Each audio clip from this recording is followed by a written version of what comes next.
call the meeting to order, and we'll begin the meeting as usual with the pledge to the flag. Ready? Begin. I pledge allegiance to the flag of the United States of America and to the republic for which it stands, one nation, under God, indivisible, with liberty and justice for all. Thank you. First item on the agenda is to approve the agenda as written. I move. I'll second. Any discussion? All in favor? Aye. The agenda is approved. Next is to approve the minutes from the February 25th meeting. And we have extra copies. Have we some? Here you go. Ooh, good. Anyone else need a copy of the minutes? We'll take a couple minutes to... Yeah. It was that email thing. Yes. Oh, my plumber was there.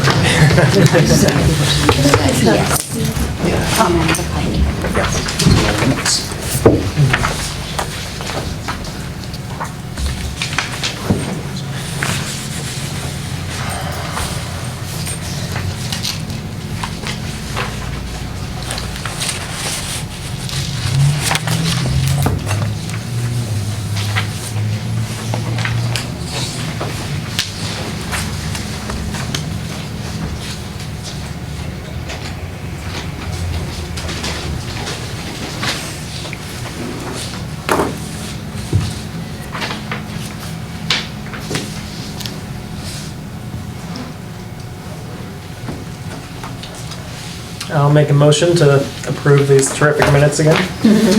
Second. Okay. Discussion about the minutes? Any changes or amendments? And I'm stalling while...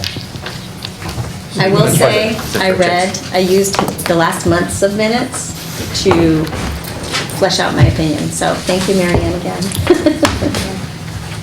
Okay, we have a motion and a second. No discussion. All those in favor of approving the minutes as written? Aye. Opposed? The minutes are approved.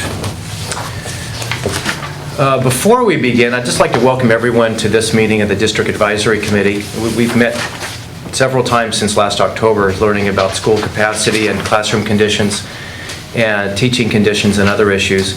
Tonight is obviously a very important moment in our work as we're transitioning from receiving the data to actually deliberating and trying to see if we can come to a decision. In a moment, I'm going to open public comment portion, and we have just one speaker so far that's signed up for public comment. But before I do, I just want to explain to everybody the path that we're on and kind of how I see us moving forward. After the public comments tonight, each committee member is going to be given the opportunity to state their position. And what's interesting about this part of the meeting is that I don't think any of us know what the other person is going to say, and so we could very well end up with 11 very different thoughts about how we should move forward. During this presentation, I'd like each committee member to take about 5 minutes to make your presentations, and during that time, it's just a time to state your position. It's not a time for deliberation or interruption or questions or that sort of thing. After you've stated your case, and altogether that portion of our meeting should take, if we take about 5 minutes each, it should take us about an hour. Then we'll open up the floor for deliberation and asking each other questions, and as Mary Ann said last week, poking holes in each other's arguments and bringing up other ideas. And of course, by then we will have heard from everybody else on the committee. And that's it, where I expect that we'll challenge each other and persuade each other.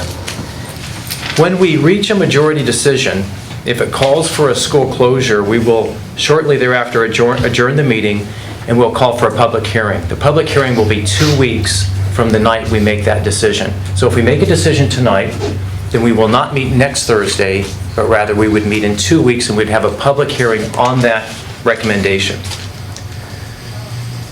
At that public hearing, the panel will hear from the public. Obviously, that's the point of that hearing. And then at the end of the public hearing, we'll have a chance again to deliberate one more time and either affirm, deny, modify whatever decision we originally made to come up with that public hearing.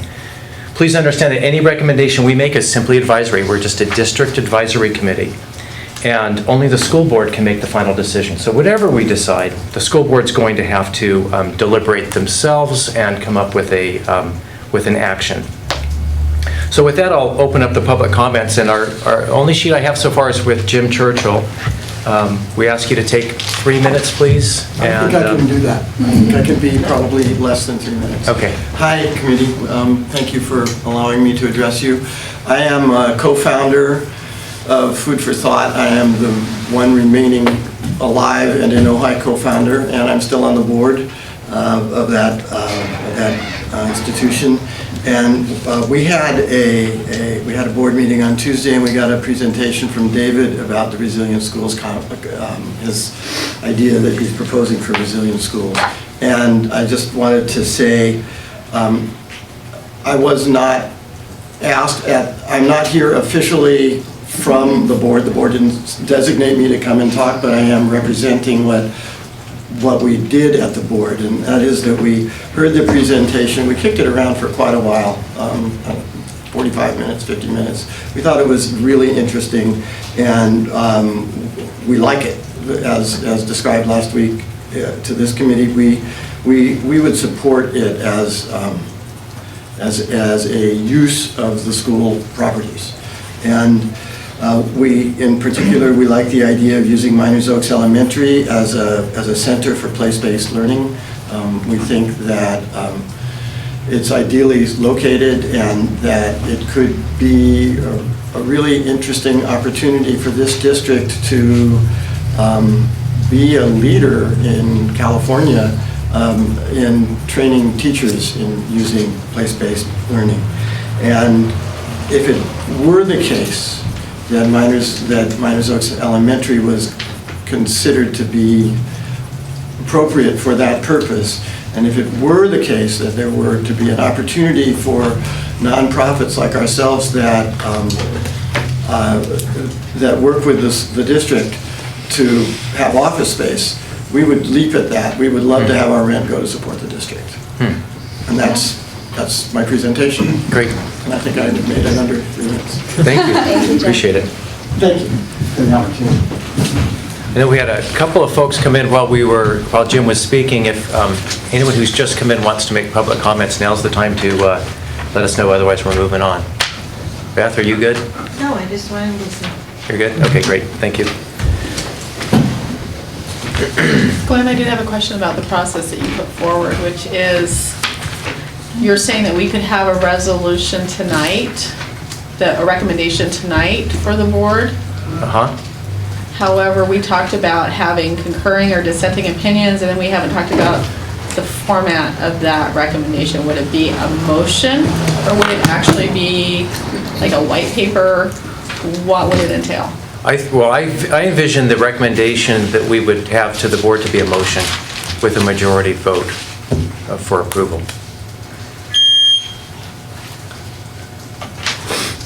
Did that answer your question? Well, that's what you envision. Yeah. That's not what I envision. Okay. I mean, is it just a motion? I mean, because we talked about where did the concurring and dissenting? Well, I think that those can be attached.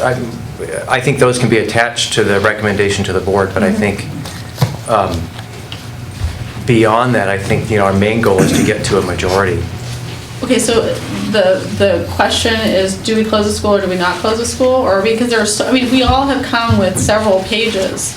Well, I don't think we can answer that particular question until we hear what ideas are going to be put up on the board. Okay, so I just would hesitate to say right off that we're going to go and actually just have one motion that's going to be our recommendation, that's going to be the basis of our public hearing. So I think we should just hold off on that decision until we've kind of gone through some of these. My feeling is there's a lot of moving parts here. There's 5 schools to deal with and different ways to deal with each of them. There's also this complex that we're in right now. There's the question that was brought up as possibly within our purview of moving 6th grade to Matilaha. So there are a lot of different pieces there, and I was hoping perhaps for a series of motions, each of which would have majority support on of the 11 of us on the board here, or the committee. I honestly think the first step is to get our viewpoints Yeah. out Yeah. and then start maybe make discussing. suggestions. That chart right there will I don't tell think- us I if think, we have yeah. It's an unknown at this I point. think it's in flux a little bit. Yeah. I think if we get our viewpoints out, we can see how far apart are we, how close together are we? Let's see where Are we go. Yeah, and then let's Yeah. see where we go from there. Does that make sense? I'd like to have that conversation before we end the meeting. Oh, of course. Yeah, of course. And if we haven't finished the conversation, we have a meeting next week to continue the conversation. Yes, right, right. Okay, so at the last meeting, I mentioned that we were just going to go in I would just literally pick names out of the bag in this case. I did get a request from one committee member, Merv, to go first. And what I'm going to do, I apologize, my little chart is too small to really be seen, but there's a little bit of there's a sheet up there where I'm hoping to write some data down, plus I have the board next to it to continue writing some thoughts down, unique ideas relating to each member and their opinions and their recommendations. So I'm going to step to the board over there, and I'll run the meeting from there. And Merv asked to go first, and then Linda asked to go first, so she's second. And then Steve asked to go first, and he'll be third. And then after that, I'm going to draw from the bag, including my name that's in the bag as well. So I'll take my notes with me as well, and I'll write on the board while we're talking to Merv. And again, about 5 minutes or so, I'm hoping. Do we have to stand up and do this? I don't think we have to do it. Any way you want to do You it. want to go to the podium? I'm good wherever. I'm good Okay. wherever. There are no captains. Yeah, go ahead. All right. Well, good evening. I really appreciate the opportunity to represent the teachers of Ojai Unified School District. Over the last several months, we've been presented with lots of data, lots and lots of data. But there's one more piece of information that I would like to present to you guys, and it's the teachers' views. After polling our teachers, an overwhelming trend has emerged. 79% of our teachers believe we can better serve our students by reconfiguring our elementary schools. That being said, only 13% of our teachers believe that we'll be able to compete with other districts for hiring new teachers. There's no debate when it comes to the fact that our class sizes are among the highest in the county and our teacher salaries are the lowest. There's little debate regarding the needs for improvement of our school's infrastructure. We've known about the demographic trends of declining enrollment for quite some time. If we had convened this commission 10 years ago, knowing our present situation, would we have recommended maintaining the status quo? I don't know. But right now we can see another demographic change coming. Soon, more teachers will be retiring. We have heard that our district has emerged from the past year's financial crisis, but I am not sure we are out of the woods. Ojai has roughly 50 teachers that have been with the district 20 years or more. A retirement bubble is coming, and hiring new teachers in the coming years will be necessary.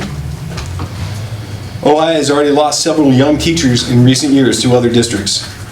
Can we expect to attract and retain top teachers while offering the lowest salary, larger class sizes, and less than ideal working conditions? We know education is a competitive industry when it comes to luring the top talent. Combine this with the information, the fact that the number of people earning teaching credentials is plummeting. Just this week, our neighbor district, Ventura Unified, approved a 7% on-schedule raise for their employees. The projected savings from a school closure cannot be ignored. Maintaining the status quo with regards to the configuration of our elementary schools is not the way to prepare for the future. A reconfiguration will allow Ojai to focus its limited resources on fewer sites. There are several ways to reconfigure our elementary schools. I believe that taking steps toward combining the two West Side schools, Miramonte and Miners Oaks, and closing one of the small schools is our best option. The closure of either San Antonio or Summit will allow our district to continue offering the option of a small school to our Valley's families. I believe making these changes will give the district the ability to address our future needs, focusing Measure J funds, providing the benefits of larger schools while saving on operating costs. We have spent a considerable amount of time in this committee discussing how to lure more students into our district. We have not discussed how to lure and retain top teachers. Offering programs that focus on environmental studies, arts, music are all great. And we can offer educational programs that will significantly increase our enrollment. But these ideas of drawing more students into the district are not contingent on keeping all 5 elementary schools open. I'm open to considering all the proposals that will be presented here tonight and look forward to your questions and comments regarding my proposal. Very well done. Thank you. Get my list. Linda? Yes. Thank you, Mark. I want to publicly thank OUSD administration and school board for convening this committee. The forethought to address this situation. No one was enthusiastic about a discussion to close the school, but this was a thoughtful and necessary discussion, and I appreciate the opportunity to participate. So, declining enrollment is driving this discussion of potential surplus properties, and this committee was formed to explore the many variables precipitating a close of a school site or sites. We understand that although enrollment is expected to hold steady over the next few years, the Delinka study referenced 2023, our school district leaders are concerned that costs are likely to increase, stressing the district finances.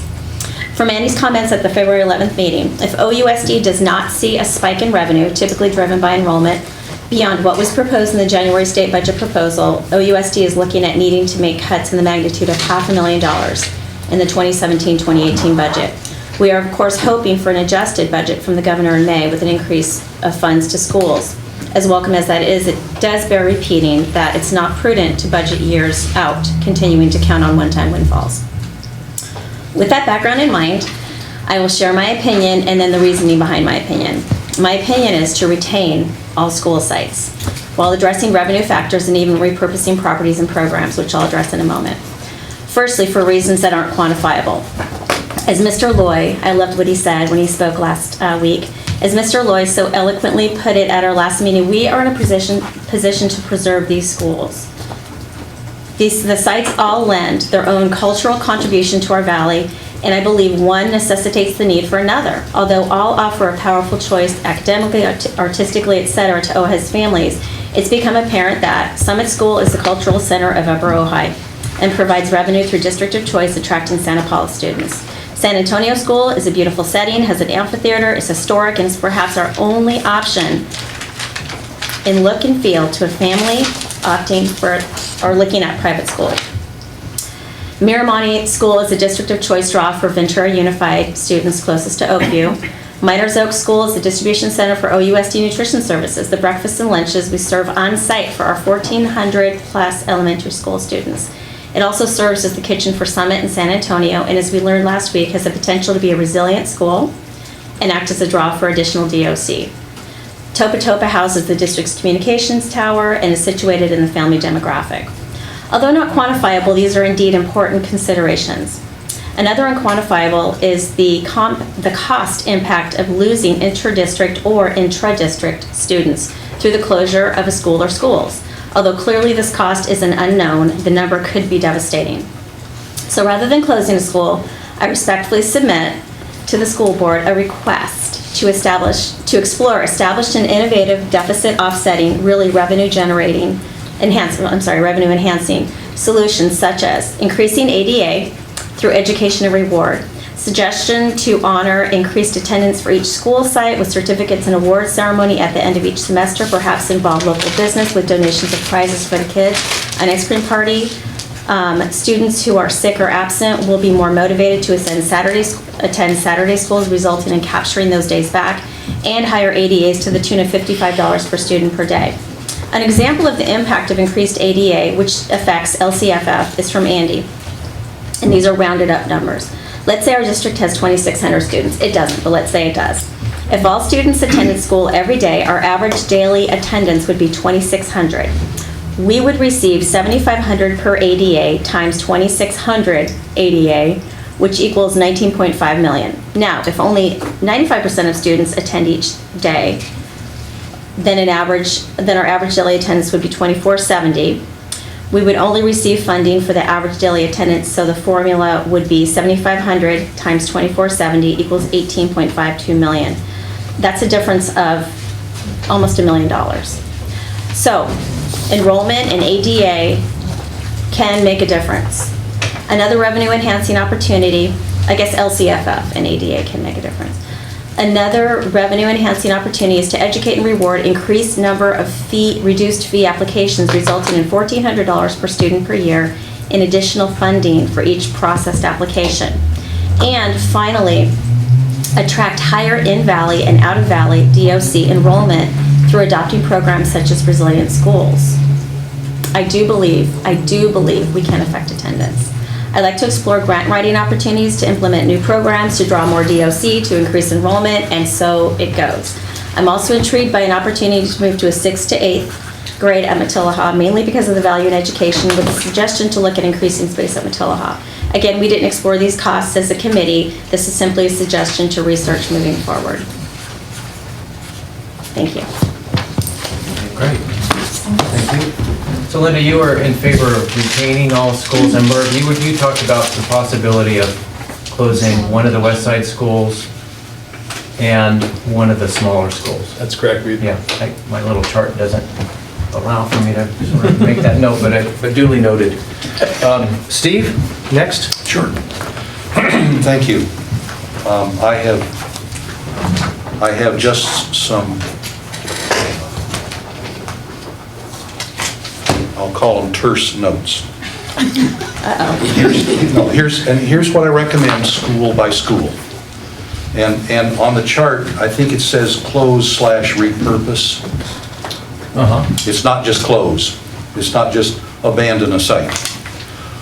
But my recommendation would be to repurpose the Summit facility, turn it over to Ventura County Board of Supervisors, whoever the appropriate thing is there, and it's easy to move something to another government entity.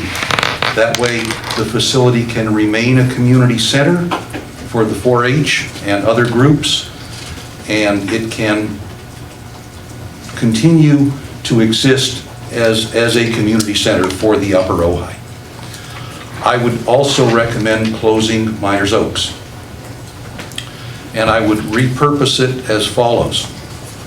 Move headquarters and Chaparral to the Miners Oaks campus. Invite Food for Thought to stay at the Miners Oaks campus.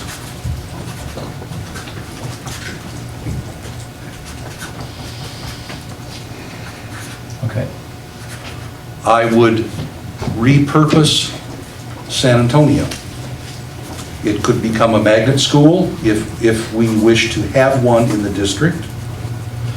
It could be an alternative location for headquarters in Chaparral. There's enough room for those two purposes at the San Antonio campus. I would recommend that Miramonte and Topa Topa become TK through 5 schools, and 6th graders move to Matilaha. This way, we would wind up with 2 large schools in the district, but we're not overburdening either one of them with 600 or more students. As I said, headquarters in Chaparral could move either to Miners Oaks or San Antonio.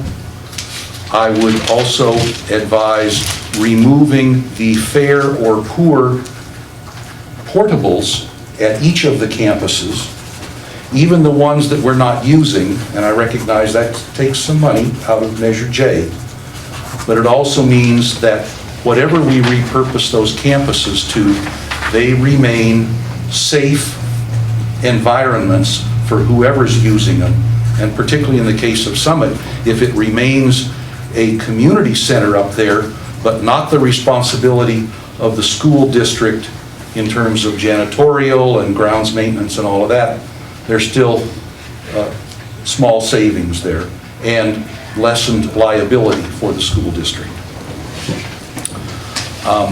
The recommendations that I have laid out would save roughly 5 million in Measure J funds, which could be used somewhere else.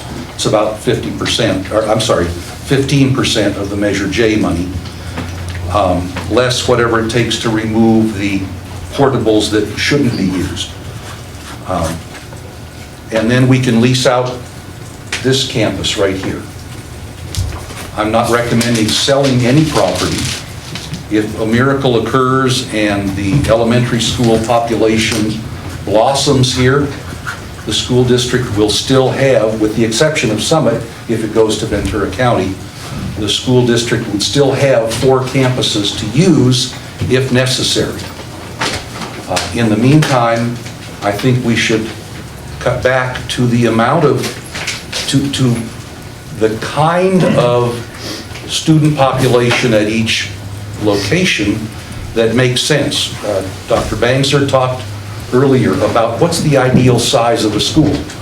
And I think that having TK through 5 at 2 large elementaries, setting aside what we do with the other 3 schools, will give us about that size of ideal class structure at those 2 schools.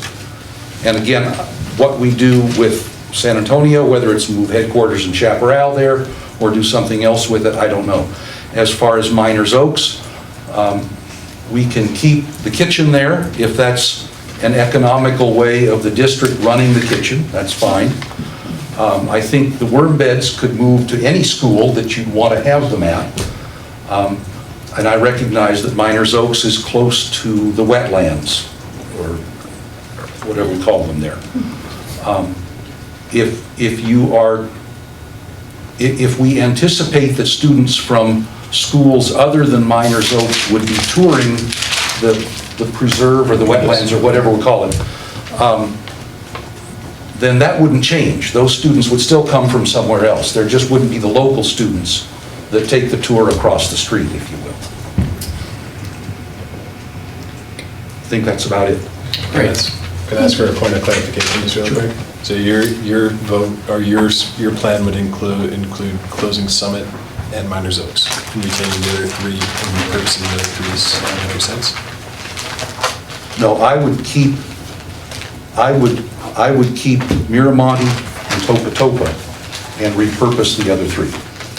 When you say pass Summit onto county, does that mean no longer, Ohio Unified would no longer offer instruction? Correct. So, okay. Yeah. Thank you. That would be my recommendation. We don't want to deprive the Upper Ojai of having a cultural center, but it's... I think we got it. Yeah. What I want to do is, let's get around to it. Let's go to everybody. Anyone else want to volunteer before I call the name that's on my Start card? calling names. To go next? Andy? Nope, all right. I want to thank everyone for the past few months. I have really enjoyed the conversations and the questions that we've been posing to each other and to the various speakers, and thank Josh and Hank and our principals and a number of other staff who have been very involved in giving some of those presentations. At times I feel like I'm wearing 2 hats on the committee. Obviously I've been presenting quite a bit of information, especially financial, and doing so as the assistant superintendent of the district, representing certain district positions. I want to make very clear, though, that the position I'm going to lay out is only mine, unlike Merv, who spoke with his colleagues. I have not spoken to fellow administrators to have their opinions represented by me as well. I've certainly not spoken to the board. So again, these are opinions informed from having a career working in education prior to coming to Ojai and what I've seen here over the past year. But I just want to make abundantly clear that these are, this is me wearing the hat as peer committee member and not representing any other administrator. And this is going to be perhaps a unusual comment for an accountant or finance person to say, but I really don't see this coming down to the finances. I do think that we've seen, and I stand by the numbers, that there will be some operational savings if a school is closed. I think that Mary Ann brought up a very good point that was echoed by a few others about concerns over potential loss in revenue from students leaving a potential site. If it were closed, they wouldn't be moving on to another site. what we didn't talk about, though, that lost revenue would result in additional lost expenses as well, because one thing we haven't looked at would be lost instructional expenses going away. If we actually are losing students, we lose the money they generate, but we also truly would then have instructional savings. We wouldn't have to have a teacher potentially if we lost 50 students, like was the example last time. So I do believe that the net savings on an operational basis annually would be a positive to the district, but again, not so substantial as to take us from having money that leads us to be the 20th out of 20 districts in the county and funding for compensation to all of our staff, specifically teachers, on a scale of being absolutely last. Being able to bring us up to the median. But I do think that, again, the money that could be potentially saved is something. But it's not going to be the panacea that saves the district from the potential difficulty. I do think that the money that we could save from Measure J being able to reallocate somewhere else, that is more significant. But again, ultimately, where my opinion is, which is I do recommend that we look at going down from 5 schools to at minimum operating 4, is really actually based on what I believe is in the best interest of students, especially their academic performance and instruction, and also what I believe to be in the best case for our staff, both certificated and classified.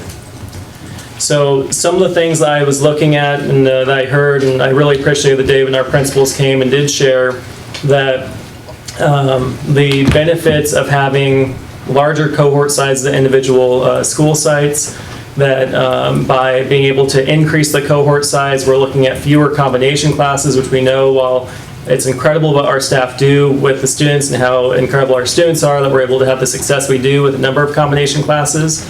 I do believe that reducing combination classes is good for students and good for our staff, allowing them to focus on a single grade span. We also know that a larger cohort size allows for additional collaboration across potentially teachers at different stages of their career. You know, if we have 4 teachers in a single grade span at a single site, gives a lot of opportunity for that collaboration and that mentorship, that instruction, that support that you don't necessarily have when you only have 1 or 2 instructors per grade at a school site. We looked at the operational savings and we made a couple assumptions that I want to go back to and discuss how I actually think that we may have glossed over, and maybe it was my fault in doing so, that really impacts our classified staff. And that was, we made some assumptions that we wouldn't have cost savings from, for instance, the grounds department, which Chuck has been here for almost every one of our meetings. He's one of our grounds staff. The assumption was that we know that he right now is trying to get done in an 8-hour day what would take anyone at least 18 hours to do. And so we said that the workload is so substantial that reducing a single school site is not going to lead to us having any option of reducing actual staffing. So that's true. We're not looking at financial savings there, but we know that workload absolutely contributes to his ability and his department's ability. And again, there's many other analogies in other departments in the classified service. It would reduce their workload and give them the opportunity to specialize or focus on the remaining campuses. So I think that's significant for our classified staff.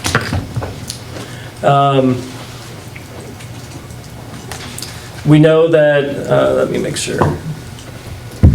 Increased collaboration, again, across classified and certificated staff by having higher staffing levels at single school sites. We also know that right now, one of the things that we heard is that at each individual school site, there are certain duties that must be performed regardless of the number of staff. And so, for instance, teachers sometimes have to split up who's going to be taking help at a recess or a noon or lunchtime event, or who's assisting with certain other activities that are not necessarily strictly in the classroom. And when you only have 10 teachers or 6 teachers or 2 teachers to share those duties, you're having to more frequently take on those additional roles. And so I think by, again, having fewer campuses and the same staffing level allows for those duties to be more easily shared across staff. So I, at this time, don't have a formal recommendation on which school, if we're only looking at going down from 5 to 4.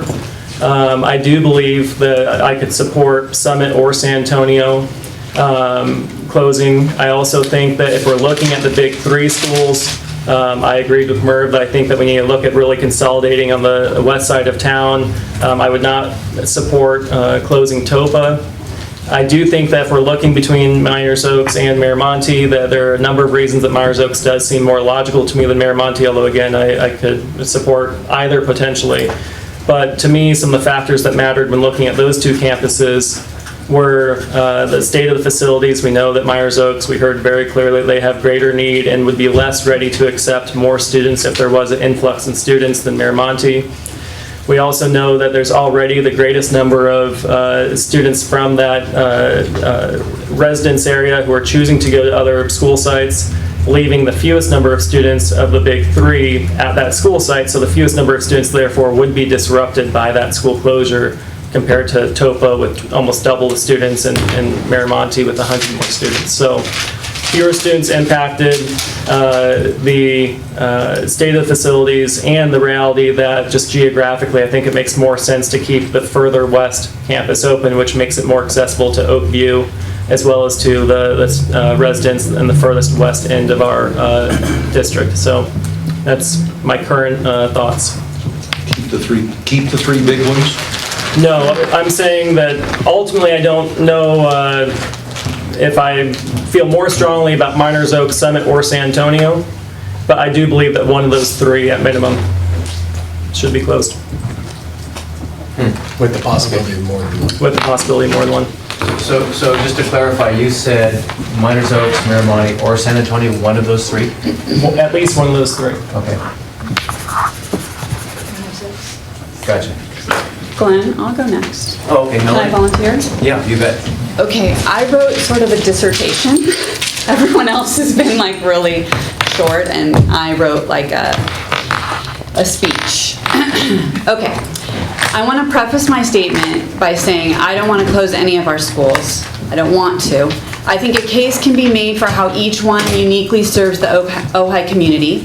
Miners Oaks with environmental learning, Miramonte and Topa Topa as larger collaborative schools, Topa with a focus on community service, and Miramonte with a focus on cutting-edge technology.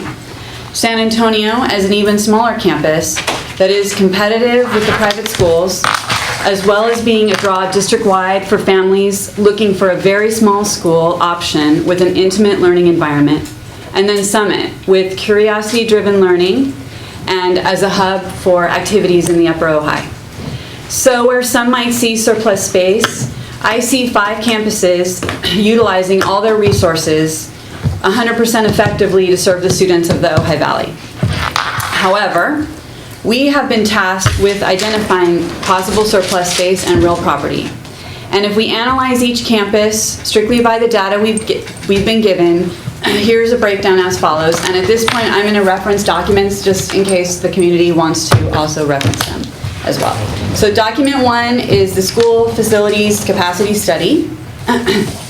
According to this study, and it was done in 2014, 2015, the numbers break down as follows. And I'm using adjusted capacity, which allows for pull-out classrooms, versus actual current number of students enrolled in 2015, 2016. So if we look at those numbers, Miners Oaks is underutilized by 206 students. Miramonte is underutilized by 120 students. San Antonio is underutilized by 20 students. Summit is underutilized by 58 students, and Topa Topa is not underutilized. In addition to the fact that Miners Oaks and Miramonte show underutilization of 326 students total, please reference document number 2, district boundaries map. And note that they service areas that have adjacent boundaries and operate within about 1 mile of each other. And you can reference these documents online. They're online. So according to document number 3, which is the hypothetical school closure analysis, we looked at these numbers and we were shown, or it was shown to us, that if you close or combine Miramonte or Miners Oaks, that results in the most equitable distribution of students across the district, which I think is important. If you close any of the smaller schools, you end up still having quite a bit of surplus space at those 2 larger schools. It does not equitably distribute students. Oh my goodness, I'm lost. Hold on one second. We also looked at the condition of the 5 campuses. Joshua Koenig Brown gave us a detailed report evaluating each campus using a graphing system he developed.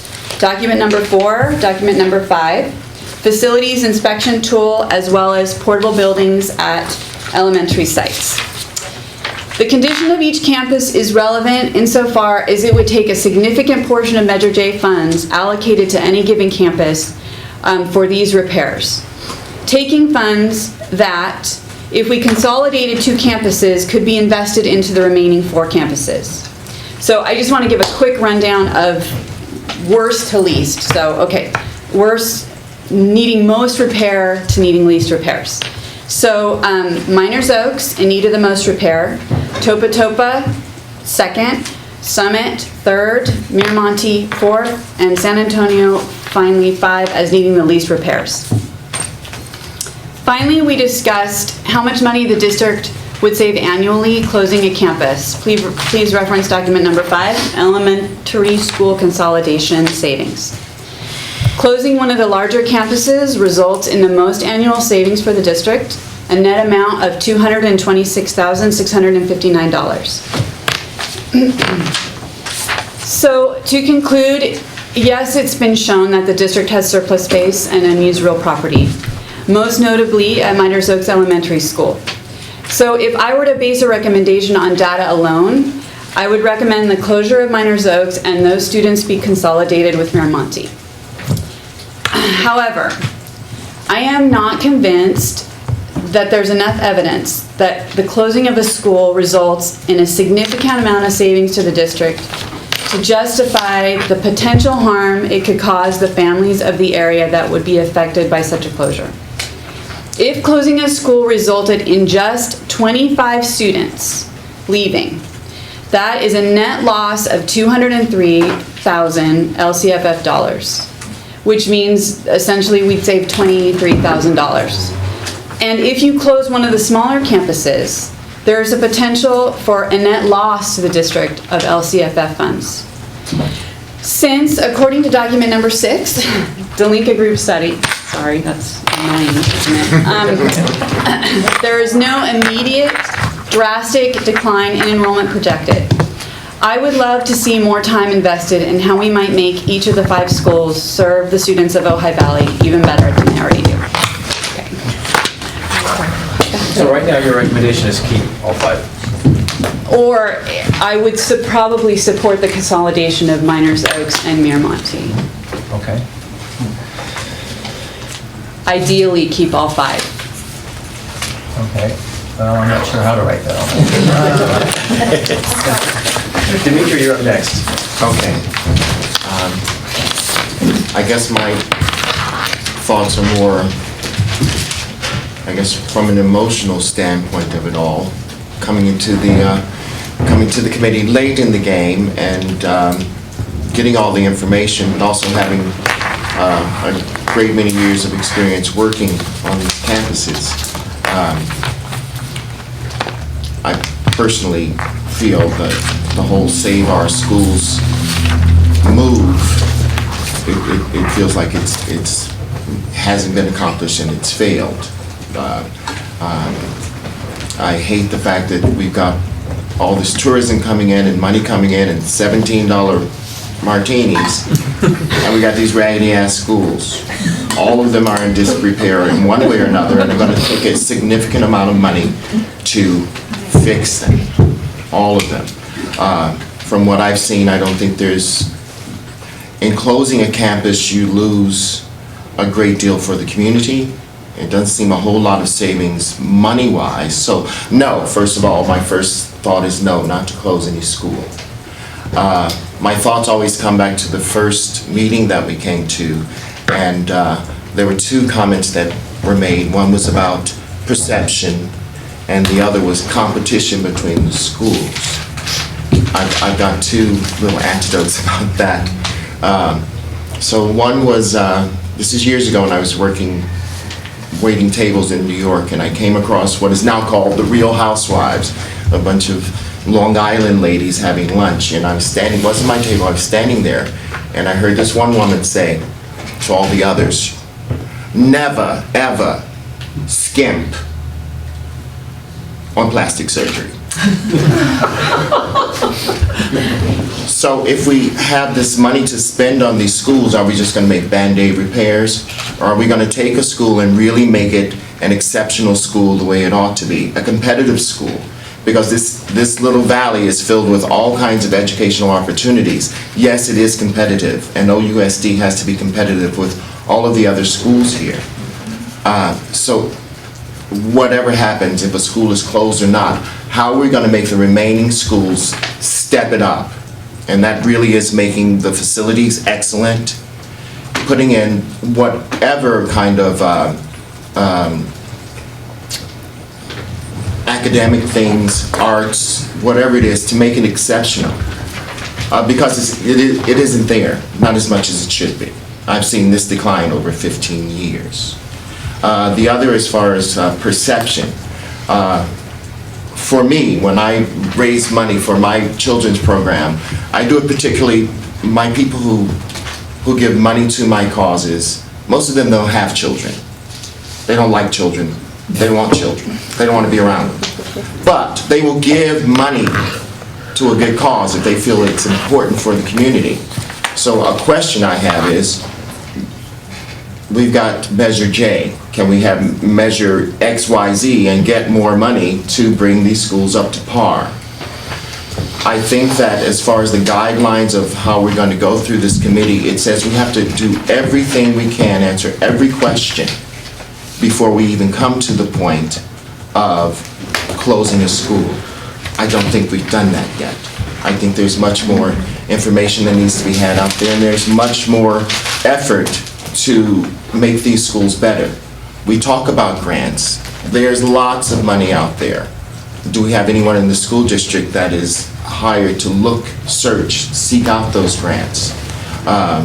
Those are the kind of things that come to mind when I think about saving our schools. We still haven't made enough effort to do that. So that's all I'll say for now. No, don't close any school. Oh, thank you.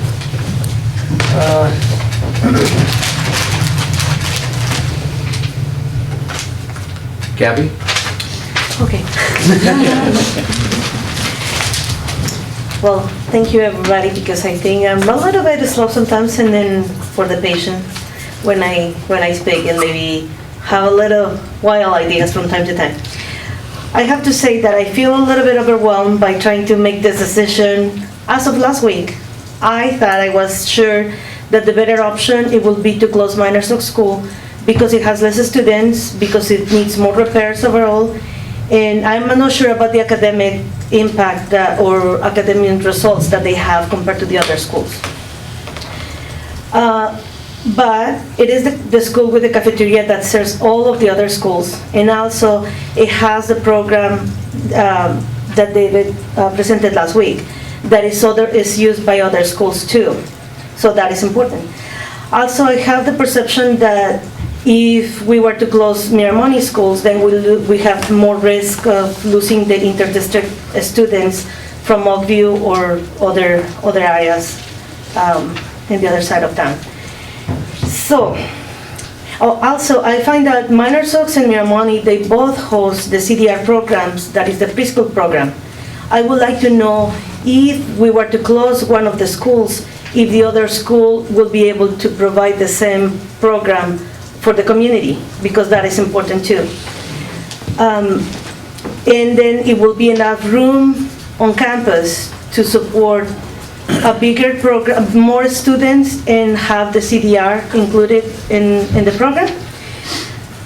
And my opinion changed a little bit last week, because if we were now selling the property, I don't see the point of closing a school, because it may be more costly to the district to close a school and just be forced to keep maintaining the school in good condition, or unless we have like a really good prospect in a long-term lease, then we shouldn't risk to just pretty much leave the option, the school open. I know that there is a charter program who is interested in some in renting or lease a facility. And it's also, it can be a partial school, right? It doesn't need to have the whole school. So if we have enough space and we can keep all of the schools open, then we can repurpose having leasing part of the schools and be able to keep all the programs, because that school has the cafeteria. Even if we move the kids to other school, like to combine them with Mayor Money and send some to Topa, we have to take into consideration that we have to provide transportation, and that can be costly too for the district. And then, but we can probably look for different programs to, I actually say, if we were to sell the property, which we don't know yet, then for me, it will have to be conditioned with, to sell to a low-income housing developer who can provide housing for maybe some of the teachers who have to travel, or maybe more inviting to other teachers who wanted to come to the district. And so if we were to close one school or repurpose it, I will say Miners Oaks. If we don't, and then if it's sell, I will say to recommend conditioning to do a low-income housing. And that's it. I know my kids told me, Mom, your ideas are all out there, you need to kind of focus on that. That's the best I could explain. You did a great job. Okay, thank you. Steve's already spoken. And David. All right. I really appreciated the opportunity to have a lens to focus some of my ideas about education and recommendations for Ojai Unified School District. We were given a lot of information, numbers particularly pertaining to closing schools. But really what I didn't see was an accounting of the input from community groups and other schools actually, like Oak Grove, that affect the education that's provided at this school district. And I think that that's hard to quantify, but is a real thing that we experience at Ojai Unified, that we have input that provides extension of our education and provides financial input basically to our schools. So I asked that OUSD take that into account and to consider more partnership with groups that provide education for the Ojai Unified School District and that partner with them. So that could be in housing groups or just recognizing the benefits that outside groups provide, particularly when it comes to grants and grant writing and raising funds. We have Measure J in place, and the leverage that we can provide with that is potentially immense. I mean, obviously it's nothing that's guaranteed, but with Title I status, for instance, of Miners Oaks, that means a 15% cost share for grants from State Water Quality Control Board. So we're looking at things that can address already identified problems with integrated solutions that can grow the educational programs at these schools. So I am more interested in increasing the vibrancy of the school district and offering educational programs that attract students and staff. I've worked with all the private schools in the Valley, and I know that one of the things they really emphasize is their environmental programs and the fact that they take students into the outdoors. And that's something that we can both emphasize in our own schools and also provide support and training for teachers throughout the district and from outside this district.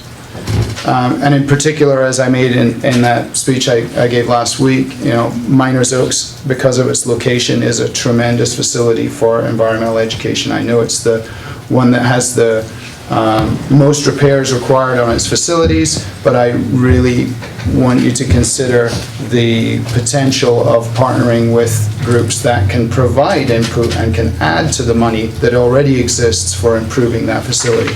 And Miners Oaks really is a community center that otherwise there is not a community center in that community. So I really want to support increased vibrancy of all the schools, and in particular I see Miners Oaks as being, because of its location and existing programs, one to maintain and build on. Now I know that we're supposed to advise on elementary schools, but it was raised about the possibility of moving SHAP, the high school, to another location. I think that that's a possibility to do to Miners Oaks. I really think that the opportunity to free up space here on this campus, it may well be something that we could look into, making affordable housing that could allow teachers to move to the valley and be housed. But I want us to recognize that increasing the vibrancy of our educational programs is going to attract students and teachers. That's about it. Okay, so at this point, no recommendations for closing or, okay, great. Thank you. Could you state that again? Which The one? final, So no recommendation for school closure. can you translate that? I don't want to close any schools. Yeah. Is that clear enough? Marianne, you're next. All right. Hank has trained me really well in talking about these issues. I really want to give the facts. I don't know that in this forum, though, where we're actually persuading if the facts are going to be enough, but I really focused my comments on the numbers and on the facts. And these are numbers and facts that I have lived. I'm not coming to this committee for the last 4 months and talking about these issues. These are issues that I have been deeply involved in for the last 10 years, since the moment I enrolled my son at Summit School back in 2005. So that is following the school board, that's going to every single PTO meeting, that's having conversations with my community and with parents and faculty and administrators at other schools. I want to say it's a real privilege to be in this seat right now and to have this conversation. I really came to this with no preconceived notions. In fact, I wanted to make my mind completely open to every single possibility that we have looked at. So I did not come in with any idea that I wanted to keep all the schools open. But that is my very strong felt conclusion after reviewing all of this information, that we would be making a big mistake, not only academically but financially, to close any one of our schools. Our former economics professor here, Mr. Wyrick, reminded me of the term opportunities costs. I think that we would have tremendous opportunity costs from closing a campus. So my opinion is that, well, and then I want to go back to the question, this is what I really struggled with. And even at this late date, 4 months in, I had to sit down and say, well, what is the question? What opinion am I giving? Am I giving an opinion that we don't close the school? Am I giving an opinion that's based in the handout that we got at the last meeting from Andy on what the education code requires us to do with those 5 different steps? And there's one of them, you know, perfect for the education code that you can't understand, right? You can't make heads or tails of what it's asking. So I went back to what Hank said, which resonated most with me, and the question that I'm answering. At first I wrote down, should we close a school? And I wrote, you know, my opinion is we don't close a school. But no, I didn't know that was the right question that we are asking ourselves. The question that Hank said we're asking ourselves, that the school board asked in March of last year, was what is the best way to house 1,325 students in grades K through 6? Is it the current set of schools or something else? If the answer is fewer than 5 elementary school sites, state law requires a 7-Eleven committee be formed. Chris said very eloquently at one of our meetings that it is our duty to form the 7-Eleven committee, because the school district has that question. So if it wants to do anything, it first has to convene this meeting. So this is a bureaucratic mechanism that we're all participating in. This is by no means an exhaustive list of my reasons, because I won't take up more than 5 minutes. But the first thing that struck me is that there is no precipitous drop in the OUSD enrollment forecast in the Delinka Group enrollment study through 2024-25. So Merv asked, what if we had looked at this 10 years ago? We did look at it 8 years ago very extensively in 2008. It was when we were in the depths of our financial crisis in the schools because of our financial crisis in the state. Page 15 of that Delinka study report says, elementary school enrollment is projected to increase from 1,348 students in 2014-15 to 1,413 students in 2024-25, equating to a 4.82% growth. So let's not get fooled by the idea of declining enrollment. We are at a steady enrollment through 2024-25 as reflected in this study, okay? It was very important to me to hear from Andy, and I think from Hank also, that OUSD is not in a financial crisis. It was also very important for me to hear from Hank when he said that regardless of what we do here as a committee, regardless of what the school board does in closing a school, if we did that, we're still not going to be a competitive school district in terms of starting salaries, all right? Even if we close the school, that's not going to solve the teacher salary issue, okay? So I go back to what I'm always thinking about is how does the school district increase its revenue? So Andy, he said we do it in 3 ways. We bring in more students, we increase student attendance, and we work with the nice local control funding formula that we have now that's new since 2013, that we get a lot more money for every English learner, for every homeless student, for every foster student, and for every student who falls under not a real low level of income in California. So I believe that all of those revenue enhancing goals that Andy stated can best be achieved by the school district retaining all 5 of its elementary schools. In fact, it's probably key to meeting those 3 goals that Andy laid out. So I was really struck by the handout that showed that the total savings from closing any one of the 3 big schools or the 2 small schools showed not even, this is a quote, showed not even 1% in annual savings to the school district in personnel and operating expenses. Not even 1% of our total $25 million budget. Am I right, Andy? Mm-hmm. Okay. And I'm trying to go only on facts here. Okay, so we know that there's not even 1% that can be saved from closing any of our schools or from closing the big school. But, and obviously even less if you closed a small school. But there are potentially significant costs to Ojai Unified should a school be closed. We went over those and Melanie stated it very, very eloquently. Students would leave OUSD for private schools, some of them would.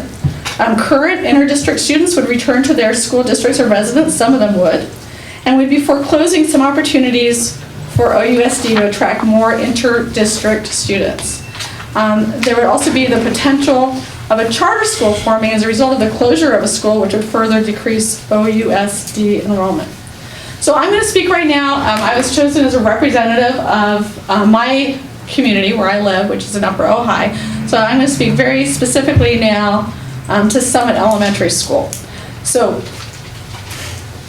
I just want you guys to look at the numbers, nothing else. I don't want you to listen to me as a parent saying, you know, my kid went there and they loved it. We have wonderful teachers and it's a beautiful place and it's a community center. None of that. Don't even consider that. I want you to think only about these numbers. And I can speak so exactly to every single dollar because of what Hank has put me through for the last 7 years. Okay? You know it's true, Hank. You can laugh, but it's true. I think we remember that. I believe it was a humbling. Oh, yeah. So first there would be the loss of grant money In the case of Summit Elementary, we have just this year, just now, qualified for this necessary small schools state funding, which is a small amount for this year. That can be $80,000 if we just get up to 52 students, which is completely possible for Summit to do. And I say it's completely possible because enrollment in 2011 and 12 was 75, and in 2012 and 13 it was 78, and 2013 and 14 it was 61. And I gotta tell you, $80,000 is just a small amount if you compare to, if we get back to those numbers, we could actually get, and you know the number, it's not $80,000, it's if we're at the band, the lowest band of that third tier, it's a lot more. So let's say 120, okay? There would be a loss of money. The second thing is there would be a loss of money from inter-district transfer students attending OUSD from Santa Paula. Okay, so I go back and I stated this at the meeting, but I have to say it again in this context. Summit generated for OUSD through the district of choice inter-district transfer process that we have in a span of 5 years from 2011 to 2016 at least $730,000. And that is based on an extremely conservative figure of only $5,000 per ADA. And Andy can tell you that's way low. Okay? That number is precise. That number, I calculated both the inter-district students attending Summit and the cumulative ADA money realized as they continue to Mintillaha and Nordhoff, not just as a cohort, but by student. So that is a precise number. Third, and this was just come out since our last meeting, so in the last week, we had several Summit family representatives were here, and they heard us talk about quantifying what would happen if we were to close a school. And somebody here said, you know, barring a parent survey, we don't have a quantifiable number. So, completely independent of me, I had nothing to do with this. The PTO leaders, because remember I'm not at Summit School, my children are not at Summit School anymore. Our PTO leaders, and Barb is right here, and she handed me this form before the meeting, and I had heard about it from our PTO leaders. But she handed me the form here, and she has not only a number, but she has all of the students who are listed. So this is the poll. This number blew me away. She said their poll showed that, and I'm sure it was without lobbying, I'm sure it was a direct question, that that Summit would lose 31 of the current students if Summit School were to close. That's a poll that was just taken in the last week, and it was handed to me tonight by our Summit School Treasurer, Barb Weiser, and she can speak to that if you have any questions. So that would amount to a loss, and Andy can give the exact number, of more than $200,000 to OUSD, which is more than twice the anticipated savings listed in that consolidation savings handout of $91,751. Fourth, in the past years, Summit School PTO has taken formal votes that should Summit School be slated for closure, parents would seek to form a charter school in the Upper Ojai. That would also be more students leaving the Ojai Unified School District. The possibility of OUSD losing students as a result of school closure is not just limited to Summit School, as Melanie said. I don't think it's completely hypothetical that if you close a school, you could potentially lose 50 students. At San Antonio, I think the issue is you would lose several of them to private schools. Each school would have a certain number that it would lose. Andy calculated the loss of revenue to the OUSD from a loss of just 50 students to be $430,000 to $500,000. So those are the numbers. And I think they're significant numbers. And I think that they are far larger than any of the savings that we have seen. So if we're talking about growing revenue and increasing learning opportunities, and I think they go hand in hand, because hopefully you're going to be able to have more learning opportunities with more money, closing a school would limit Ojai Unified's realistic options for enhancing educational offerings and increasing revenue to the school. So we have talked about several ideas here, and it's the school board's final decision on where they're going to go with this, or how they want to explore it. But we've got creating a magnet school or schools, further exploring Dr. White's presentation for a Resilient Schools Magnet, creating a language immersion program, forming a K-8, leasing a school, a part of a school to Valley Oak Charter. I think they made a wonderful presentation, and they have money to help with the fixing up of the school. Expanding independent study options through the school district to better serve families that go outside the school district to homeschool their children. Help schools facilitate more Saturday school dates district-wide. And then one of the issues that I really feel would be so fabulous if the district could take it by the horns is to one of the ways to bring in the most revenue beyond anything we're talking about is to create an established outreach program through an organized system of reaching every OUSD family with a district employee who is accountable for that goal being attained, to ensure that every English learner, foster youth, homeless youth, or low-income student enrolled in OUSD is identified in order for the school district to receive the significant state-provided supplemental and concentration grants for those students, which Andy has said is $1,400 above, $1,400 per student above what the local control funding formula is right now. So I have a lot of solid ideas on how that could happen, and I know that people will have even better and other ideas, but I think that is absolutely essential, and that would dwarf anything that we're, I mean, it would dwarf anything that we're talking about in terms of closing schools and what I believe is foreclosing options and significant opportunity costs that would be lost. I want to say just in one thing that we just touched on very briefly is race, is one of the factors that we're required or is best practices to look at. Miners Oaks does have the highest number of minority students. I just think that needs to be stated. I'm going to stop there, but I have more to say. All right. Chris, you want to go next or last? Do you have a preference? I don't care. Go ahead, go. Okay.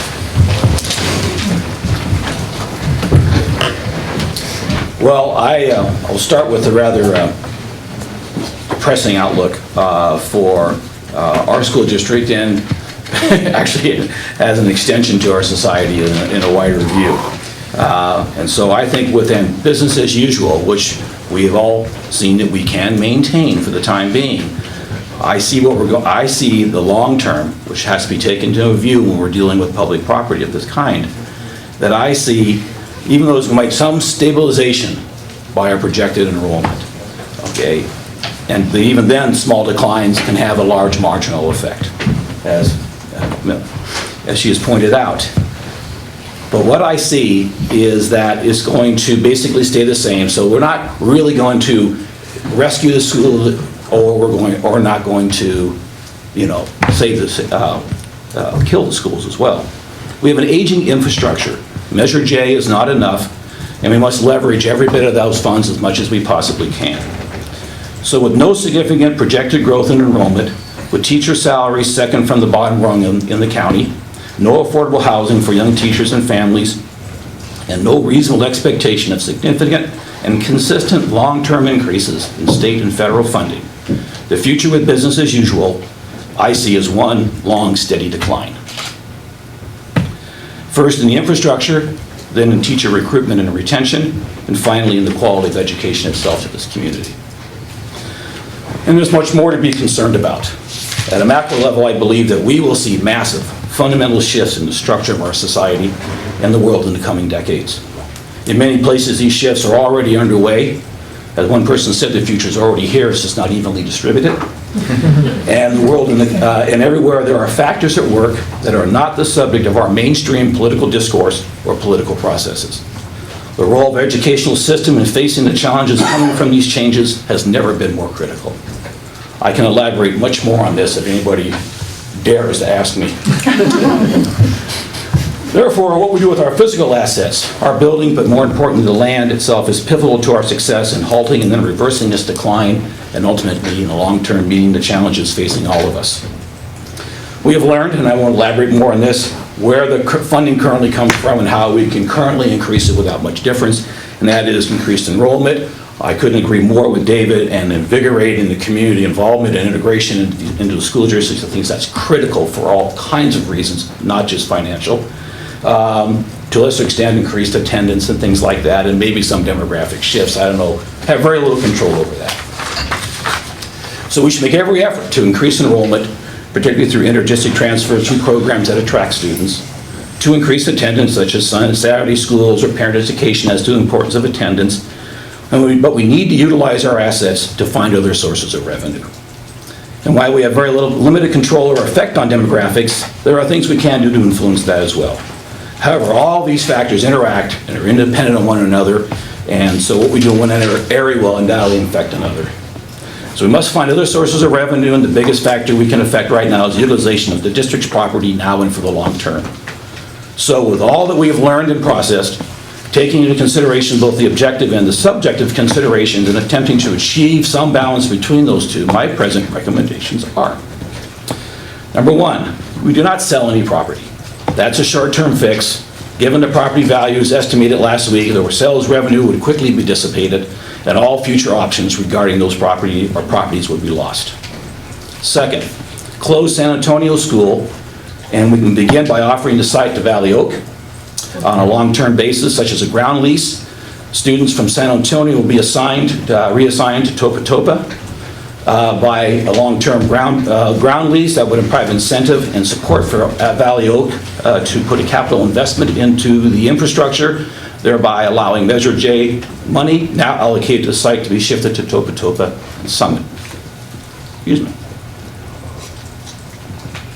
The operational cost savings should be earmarked for teacher salaries for the foreseeable future to allow, at the very minimum, some consistent cost of living increases each year, which is just barely getting started on the issue. This is true from any other gains from any kind of cost cutting from closures or repurposing. We must support our teachers better by providing at least a living wage. With the possibility of someone like Valley Oak as a long-term tenant, the San Antonio campus not only no longer has those costs, but becomes a revenue generator. Number three, close Miners Oaks and shift the students to Miramani for all the reasons that have been expressed so well in the room already. I would maintain and build the concept of an environmental center as outlined by David to be utilized by all students of the school, and I would incorporate the ideas that Jim Churchill brought up about having it where the nonprofits find a place there and pay into that and help improve the structure.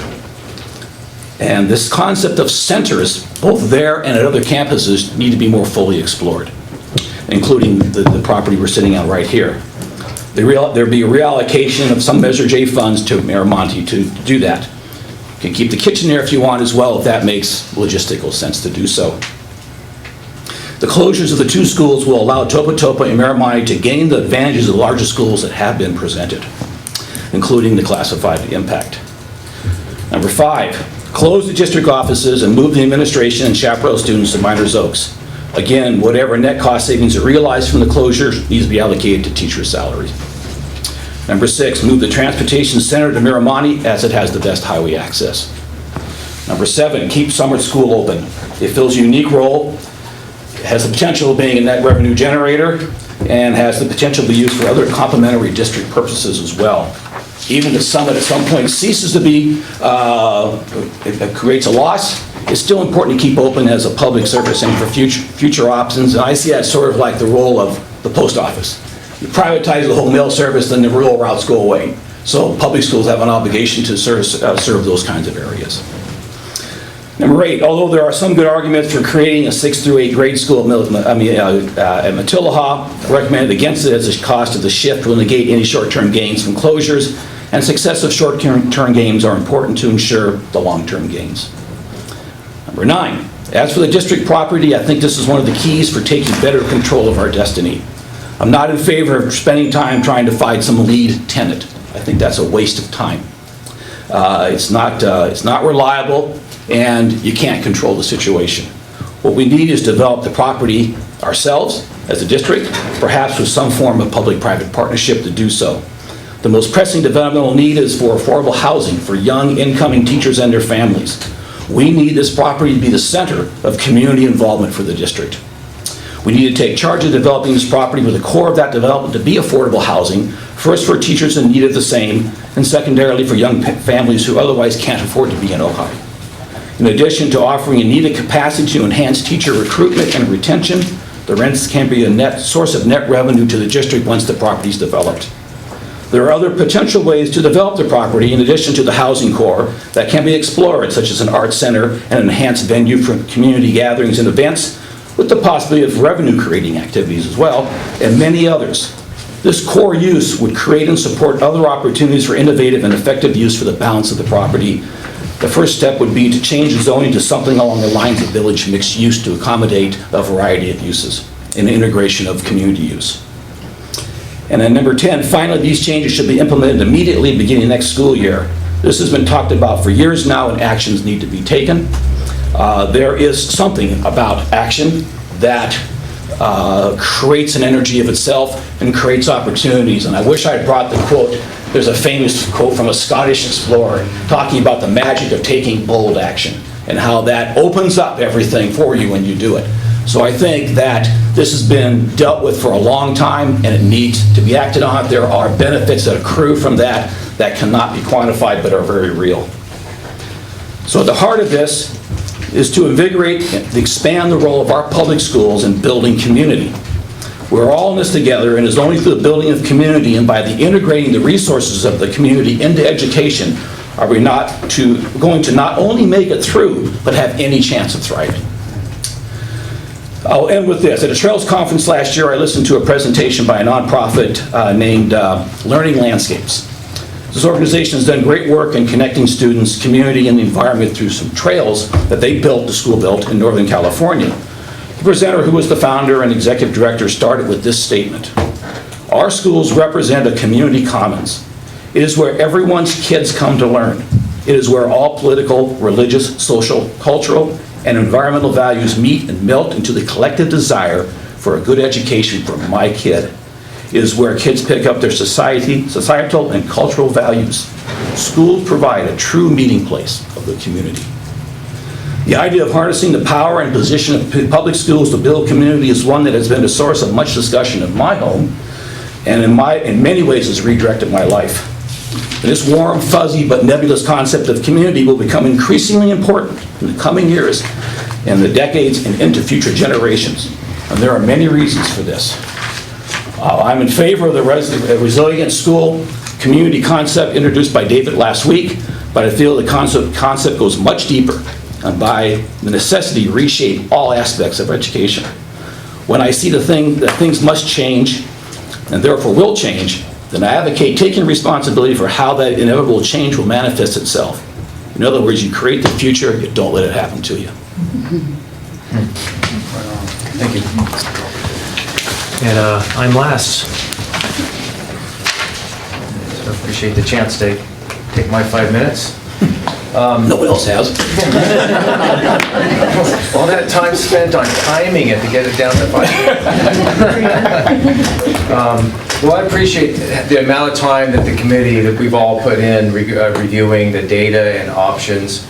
I remember back at the first meeting when we heard that the district enrollment used to be over 4,000 and now is 2,600. And to me, today, that number is still as shocking today as it was then.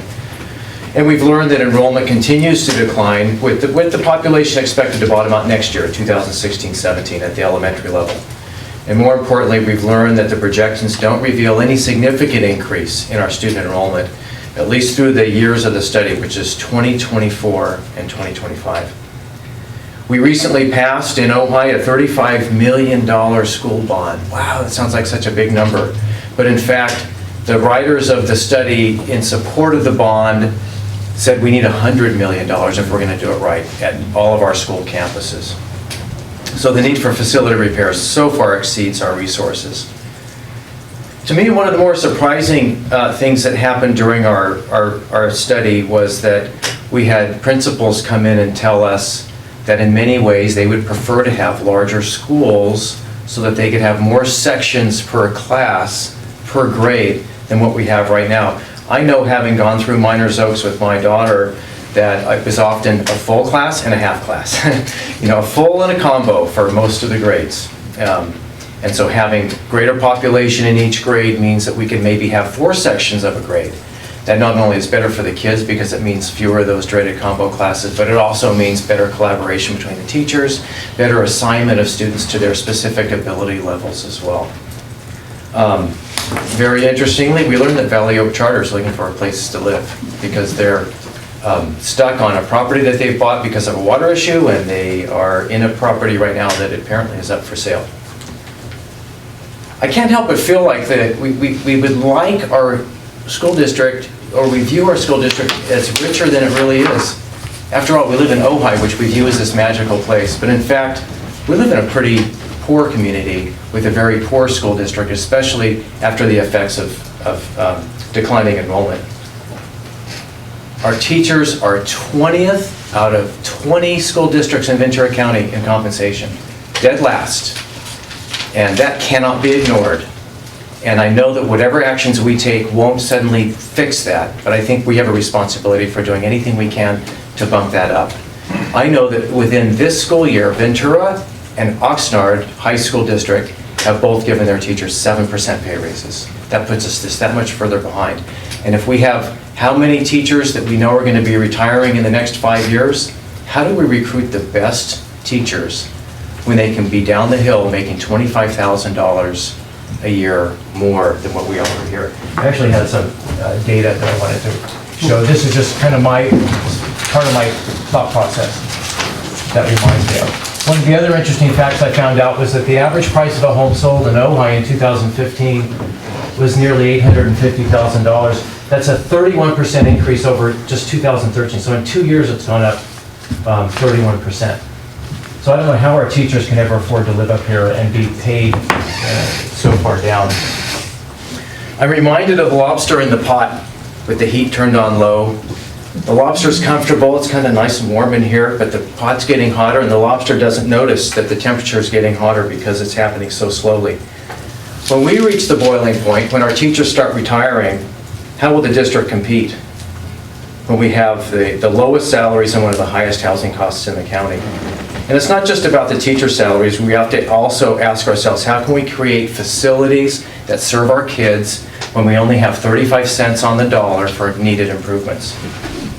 I really feel like we're at a point where there's really a sea change. Our population is down, it's going to remain so. So how can we most efficiently and responsibly use the resources we have to deliver the best possible education for our students? I come to this committee with a strong belief in our greatest resource, which is our teachers. I think that in the end, sentimentality aside, it doesn't matter which building that teacher's teaching in. They come to work, they work hard, they do a good job. And I'm happy to learn that school consolidation does not mean that we're going to be cutting teachers. It just means that they move from one campus to the next. Our best product isn't our school, isn't our facility, it's the people in those classrooms. When it comes to making a decision, for me it's a tough call because closing a school that's integral to the neighborhood is a difficult decision. I'm mindful of that impact. But then I look at the data, and one of the things that strikes me about the data is that we have 5 elementary schools, and 4 of the schools very clearly serve the community.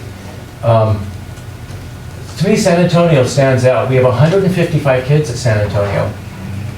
41 of them live in the East End. So of all the schools up there, of all the schools that we've considered, I really feel like San Antonio is the school that is least community-based. I also look at the numbers, and I understand these are small numbers relative to the overall budget, but a savings in San Antonio is nearly as much as it is at the big schools.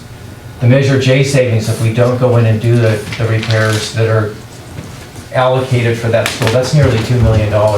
That to me is a lot of money. And so for that reason, I recommend that we close San Antonio School for the next school year. Then I go back to the information that we received that Valley Oak Charter is looking for a place to live.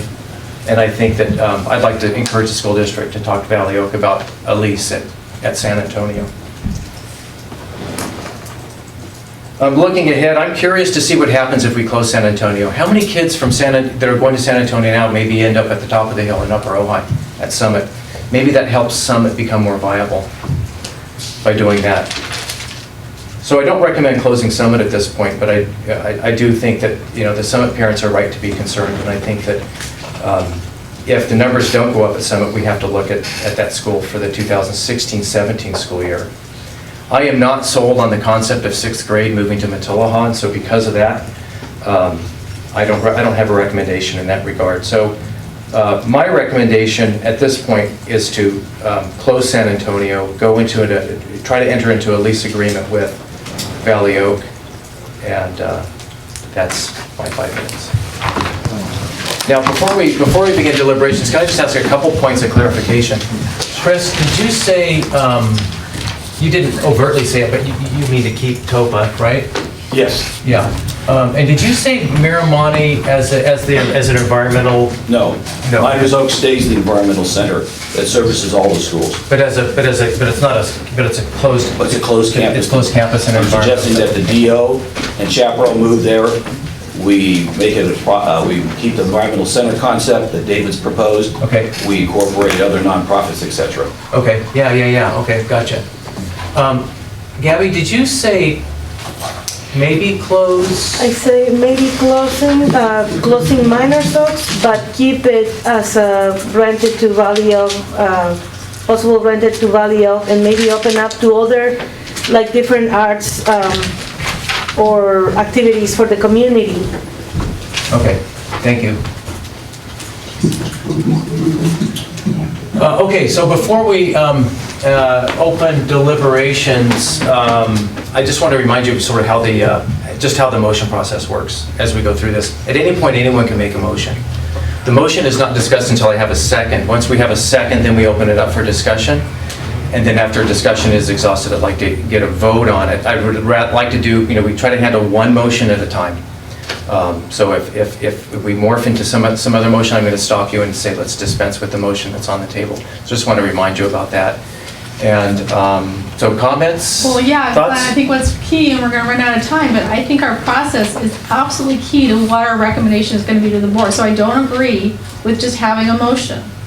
Oh, and I would say that I think we a need to single have a motion, discussion about a that. single motion does not end the process. I would agree with that as well. There can be multiple motions. Yeah, there can be multiple motions. And it's really up to the there's committee to discussion decide of where we every go. motion after it's been seconded. So we were talking about not only just having a motion and voting on it, we were talking about taking these ideas and actually poking holes in them. And that's I what don't we're, know. Are and that's we what we're gonna here, have time? that's what we're here to do right now. Yeah. Yeah, and I don't want us to, I'm not worried about the time. Does anyone here absolutely need to leave in 27 minutes? No. And then if we run out of time tonight, we reconvene next week and we keep talking. Yeah. I'd like to start the conversation out. Several times the topic of food distribution for all the elementary schools came up. I guess, Andy, you might be the first person to ask. Is the keeping the food distribution at Miners Oaks a necessity, or are there other sites available to the district that would facilitate the food distribution? Yeah, I spoke to Suzanne, our food service director, about that, and she did say that, not knowing exact cost, but she told me with confidence it'd be less than $40,000 to fully bring up to speed Miramonte and have that be a cafeteria that would be able to do the exact same level of service. So for potentially some cost, but it's doable. But yeah, not too great of a cost. Could I ask another question in that regard? Sure. If Miners Oaks was closed as a school but kept open for these other, for some other purpose, the school district headquarters, could food service just stay there? Could it? Yes. And if we rented it, if we leased it to Valley Oak Charter, could food service stay there? A portion of We it. like food. Yeah. I mean, so that's an option too. We don't have to, yeah. One thing that sorry. Question, you go. I do have a statement about Miners Oaks, and I'm very concerned about closing that particular school simply because of the ethnic photograph, ethnic snapshot there. And I think if any campus was a hotbed of public commentary, it would definitely be that one. we went to Miners Oaks, all of the people around me, Sam started speaking Spanish because of his friends that were going there. Keep in mind, we moved here from Seattle, Pacific Northwest, and his best friend's mom didn't speak English, nor did she drive, so they walked. She would not put him on the trolley. No trust there with these systems and these systems of transportation. She walked with the kids every day, rain or shine. I know a lot of, I don't just say Hispanic, but yes, a lot of Hispanic families do that. It's just part of what they do and part of the culture that I saw. I would be very, very concerned about closing. And I know Miners Oaks feels like this and Miramonte feels like this, but if you're not comfortable driving or if you don't have a form of transportation to bring your kids to school and you're not comfortable with the school bus system or the trolley system, there's going to be some backlash at that. And I think it well-founded. So that's how I feel about that. So you're concerned about how, if Miners Oaks were to close, how kids from The Miners burden. Oaks would get to the other schools? Yeah, the burden, cost and culturally. Okay. I think just the costing of moving the kitchen is a good example of what I'm talking about. So you put a figure, whatever it is, $20,000, $40,000, $60,000 to move your kitchen, but then you move it away from the farm where the kids are working together to grow food for the school district. So you lose that entire program. You lose that enrichment. Can you put a dollar figure to it? No. Is it valuable? Yes. So I want to clarify I'm huge support of Poca Farms. Gone there actually for non-school related events just because I think that they offer some really neat experiences, and I think it's terrific that we have the partnership we do. We have Food for Thought to largely thank for helping bridge some of the gaps, and Suzanne and Grace have all worked really well together, so it's a great partnership. I do want to make sure that we clarify that they provide less than 1% of even just the produce that comes into the schools across the year. So they provide a very low figure on the amount of food that's brought into the district for consumption by students. So I absolutely would think that regardless of the location of the kitchen as well, that wouldn't actually impact our ability to continue that partnership. I think that the additional 3/4 of a mile potentially bringing it over wouldn't impact that partnership. So It just removes the ability for students from that school to walk to the farm Classroom. and participate there. And okay, it's 1% of the produce, but it's like the enrichment there is, you can't put a dollar figure to that. You really can't. okay. I've just got a question, as far as Valley Oak Charter, can we talk to the audience, or? I think you probably can. Okay. You need to talk for us a long time ago. Yeah. Do you need to rent a whole school full-time? No. Okay. So you could do. You can A be shared shared. facility would be pretty good. Great. So I mean, theoretically, you could, if at all possible, you could share Miners Oaks as it exists now. I mean, if there was a way to make that happen.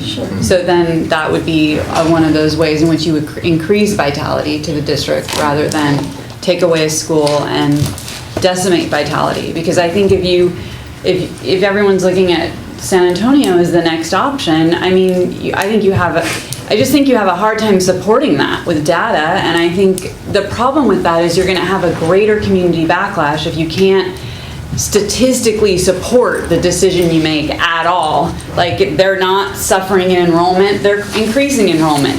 They're not underutilizing space, they're utilizing their space 100%. They're viable in the sense of drawing people to them. They're getting inter-district transfers. So it strikes me as really hard to support the closure of a school without any basis in reality for closing it. Well, I don't think it's true that I don't think it's an assumption that there's a devastation of that. These schools are about, what, 3/4 of a mile apart. Okay, so it's not like you're shipping them across town on the 405 to get there. It's not that you can walk there through a beautiful meadow, especially with Oak Grove as a You're talking about if you consolidate. Yes, and you consolidate. Whereas I do think closing a school way out on the east end creates a kind of devastating impact as to how you're going to fill the rest of the schools. You deeply affect Topa Topa. That's something we haven't even talked about. There'd be students at Topa Topa that would probably have to leave Topa Topa to accommodate San Antonio students.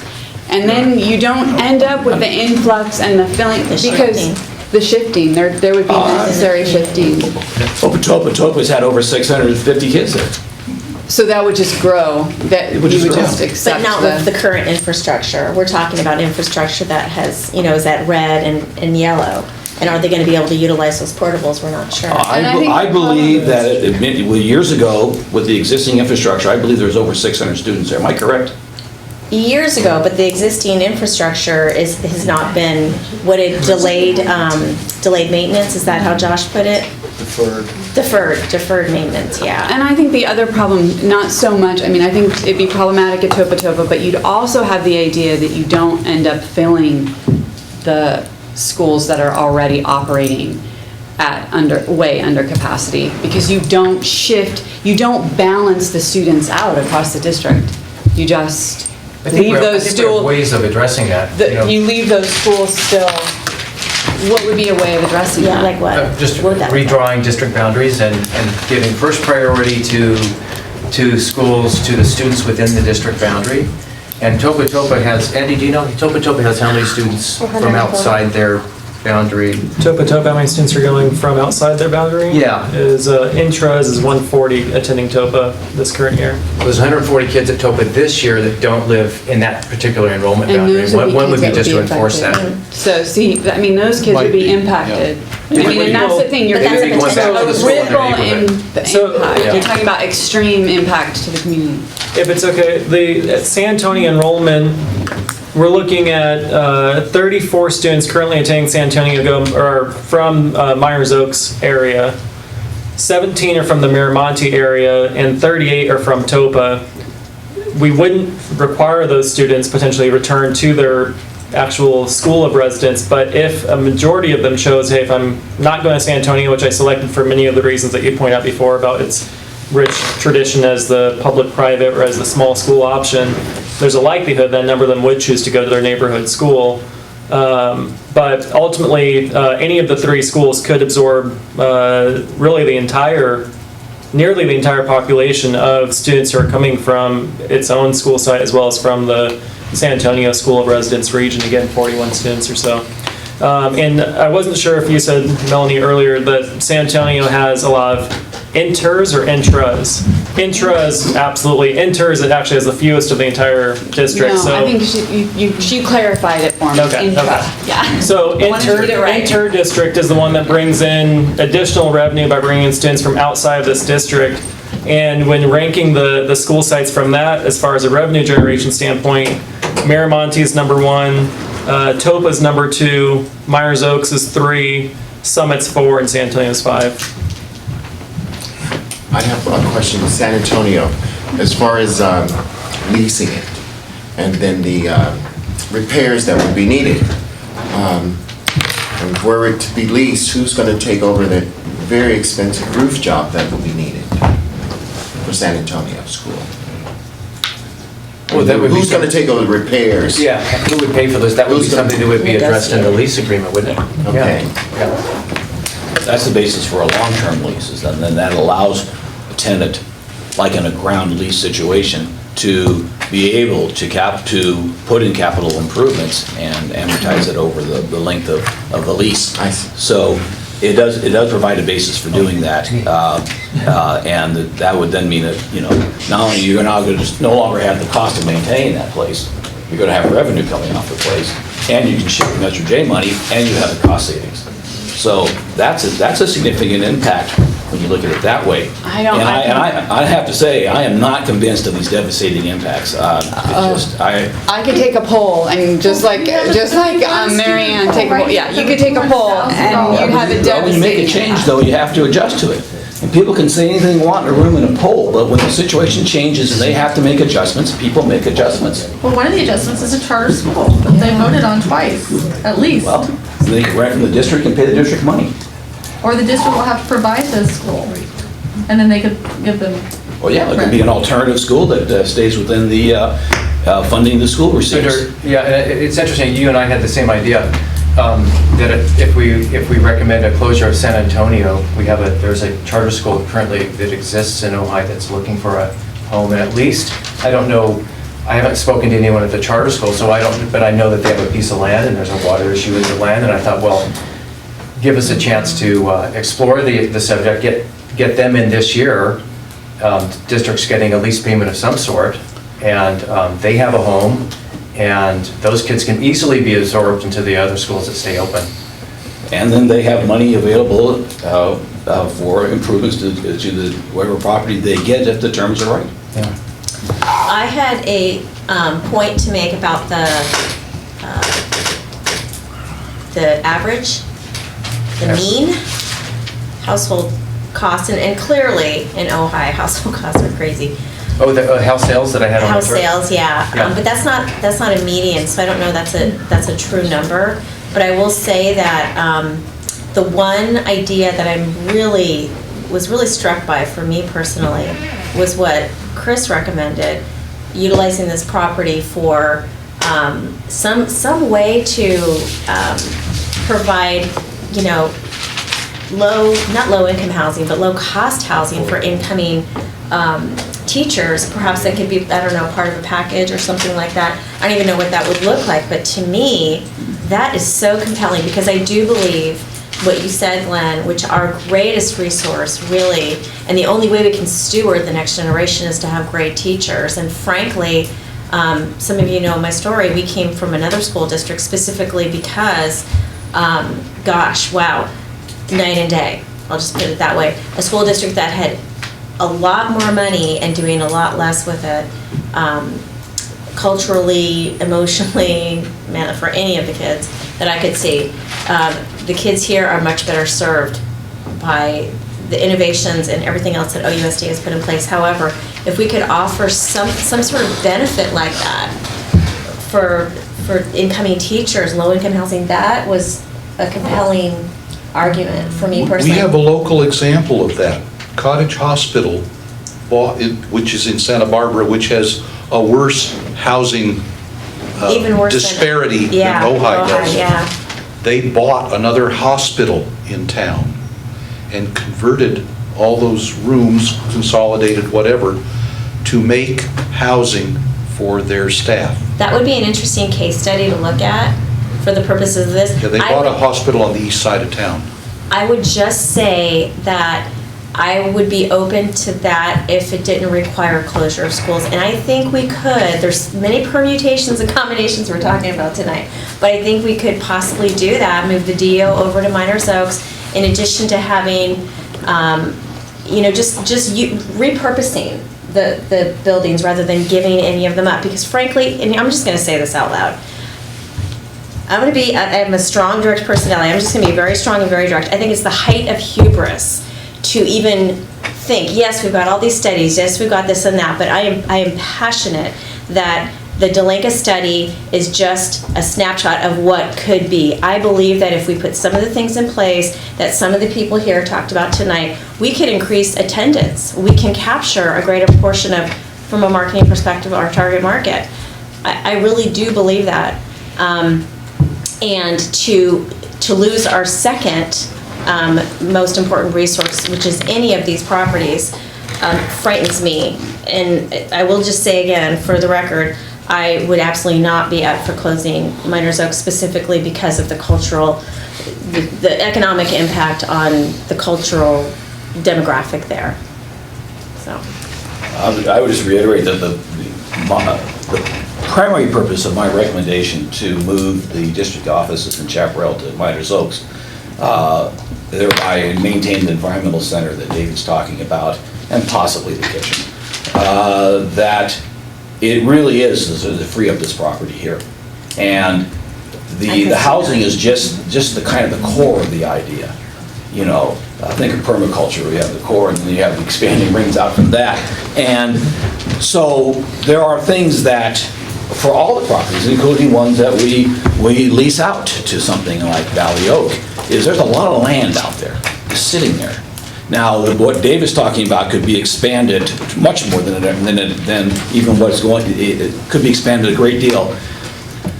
And this is where we get into difficult societal discussion, because you have to accept certain premises to make this more compelling than it would be otherwise. But my involved research tells me that we're on the downside of a resource depletion curve. And that's very real. And you don't talk about it in our political process, but it's very real, and there's all kinds of things in that way that's going to happen.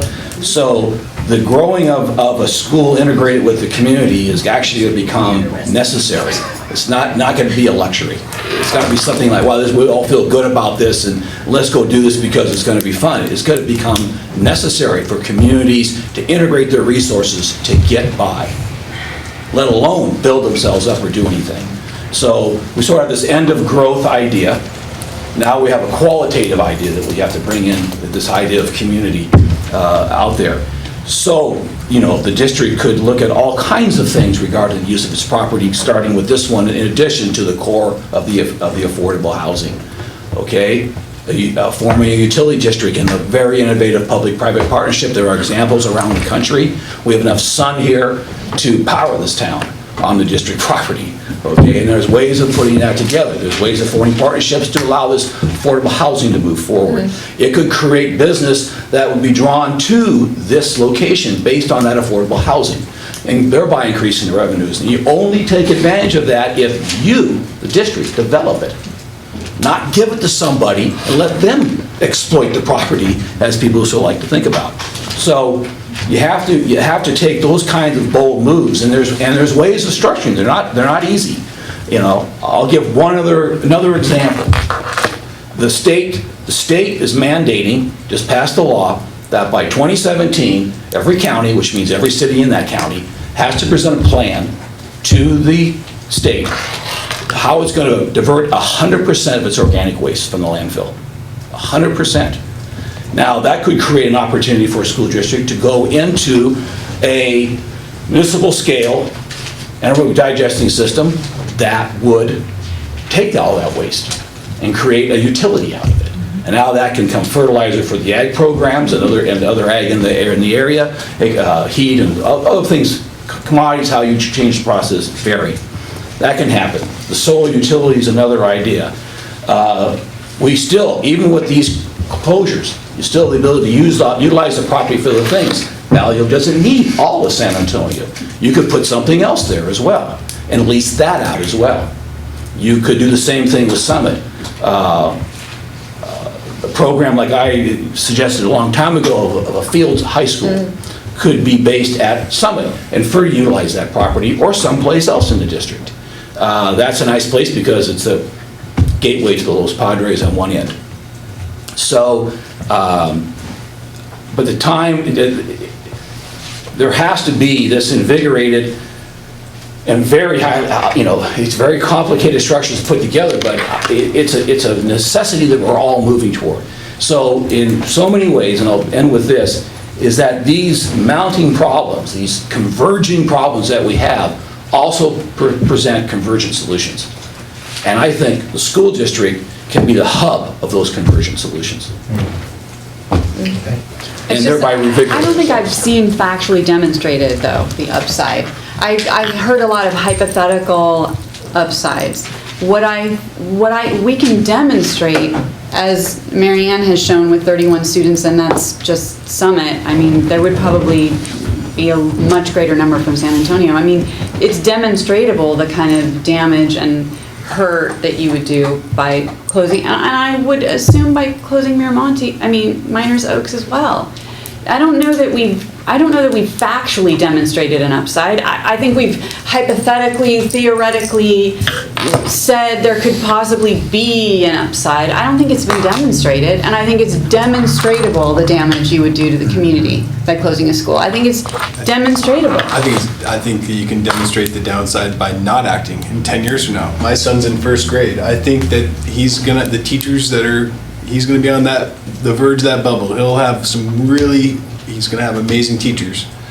But in 10 years from now, are we gonna be able to lure those teachers in with our current configuration? Well, we've already heard that we're not going to be able to bring those teachers up in salary by selling school, or leasing school. But I think we have some really good opportunities to increase the teacher salaries, and I believe that is totally key. First of all, it's not that we're lowest in teacher salaries. We went over that. It is that. It's starting salaries. No, the 19th out of 20 is for We starting. went over that, but if you look at Ojai having, and correct me, Andy, because remember, we're debating this stuff. If Ojai has some of the longest tenured teachers, they're the ones who have the most step and column increases. We actually have some of the highest paid teachers in the county because of their longevity in the Only district. because of their So- longevity. So that's, again, there's lots of different ways to compare. Okay. I do want to clarify, because I've spoken to a few people outside of this meeting, or one person outside this meeting clarifying, the 19 out of 20 statistic is actually kind of false, because 20 out of 20 is more Park Unified, and it's because the way that their salary schedule is set up, that they actually have a placement for individuals who don't have a credential, who are hired under intern program. If you look at apples to apples, a first year, no experience, but they have a BA and a credential, we are 20th out of 20th. That's $66,000. No. Well, 66 includes the full benefits, STIRS, everything else. So the actual salary is the absolute, and when you factor all those in, we still are lowest, 20 out of 20. When you now look at, I don't know every single step, although I would be confident it's the same case, but I know with certainty that if you look at the end of the salary schedule, the high end, we're also 20 out of 20. Okay. So you're correct that our overall average salary cost may not be 20 out of 20, but that's because a teacher with 20 years experience is going to be paid more in Ojai than a teacher with 1 year of experience in Oxnard. I mean, that's true. But that teacher with 20 years, if they had been teaching in Oxnard, they would be getting paid far, far more over there. And the exact same placement on the schedule. I'd like to point out, this is from this year's data. I don't have copies of it. I'm happy to pass it around. We're the green. And that's the first step and column right there. Here's So if you no were one is teaching. going to argue Here's that if teachers you. should be paid less. I know the We problem is all that you're are not in agreement that our demonstrating. teachers are amazing. They It's should not be paid more. demonstrated that Just- anything we're please let doing me- is please- changing that. Please let me continue. Again, bottom, that's with 10 years of experience and 60 units postgraduate. The one, we do jump above SOMAS when you're talking about the max salary. Okay? So I'm happy to pass this around. I also got something that shows all the other school districts that have given pay raises this year and last year. If, my specific example, if I were to go and down the hill and teach at Oxnard Union High School, I would make $23,000 more next year than I would working in this district. 10 years of that is $230,000 in 10 years. But you're not going to make more Yeah. by the schools closing. You're not. I mean, the So thing we is, we haven't even, You're right about that. identified 1% You're right about- of you the may- budget, which is, 1% is significant. When you're talking 1% of a $25 million budget, that's Yeah, but- $250,000. but what's a 1% raise to you? What's What that? is that? A year? Isn't that like $900? It's about $500. Yeah, that's nothing. To say that we shouldn't be making that. No one's saying that. No, To say that we shouldn't be striving for that 1% or that No, 2% and raise. that is absolutely not the argument. The argument is you can't, the whole argument we is may that not we be- can't even get close to what you need by closing a school. You're exactly right. We can't make up all the ground, but we can improve working conditions by allowing greater grade level teams with a consolidation. So it's also the collaboration and everything else. It's not you're just talking about. lower, it's not just salaries, it's salaries combined with large class sizes, combined with 1.5 grade levels per school. Or 1.5 classes per grade level at And school. more resources concentrated per site. Yeah. Yep. You're able, if you have 4 teachers, that's 4 different ways that you can regroup students. If you've got 4 first grade classes, you can, one teacher who might be a very good reading intervention specialist can take 10 to 15 struggling students and make up that deficit, while the other teachers have slightly larger groupings. Well, then, We have 17% of special education because we do not have the opportunities to apply direct interventions before they need special education services. so nobody talked about that point, which is the one Hank brought up, which was a very interesting option of having like the one school Miners Oaks like with a K3 and then another school with a whatever it was, a Right. K2 and a The grade centric. which is another Grade option. configuration. Grade But configuration. And then maybe you can speak to this in terms of the budget. With all this retirement bubble coming, are we going to see greater resources as we have these higher paid teachers retiring, or isn't that gonna free up more money for our new teachers? Yeah. And salary increases? So that's coming.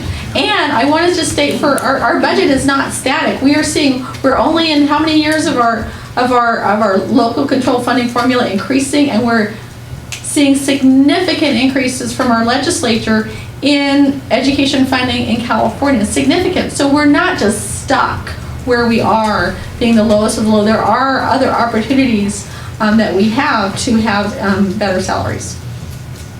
Okay. And the main solution is I think I just want to speak to Merv. I absolutely hear what you're saying, and yes, I believe you guys deserve 7%, whatever, if I could wave a magic wand.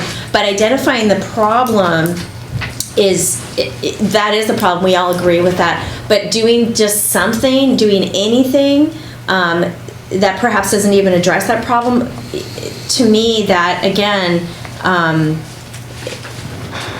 it's one thing Chuck said a couple of weeks ago when he spoke. He said that, when we were being sued, wasn't it in 98? The school district was being 95. 95 when we were being sued because we didn't have enough space. We made these crazy decisions to get all these portables and look where we're at now. I mean, we need to think about.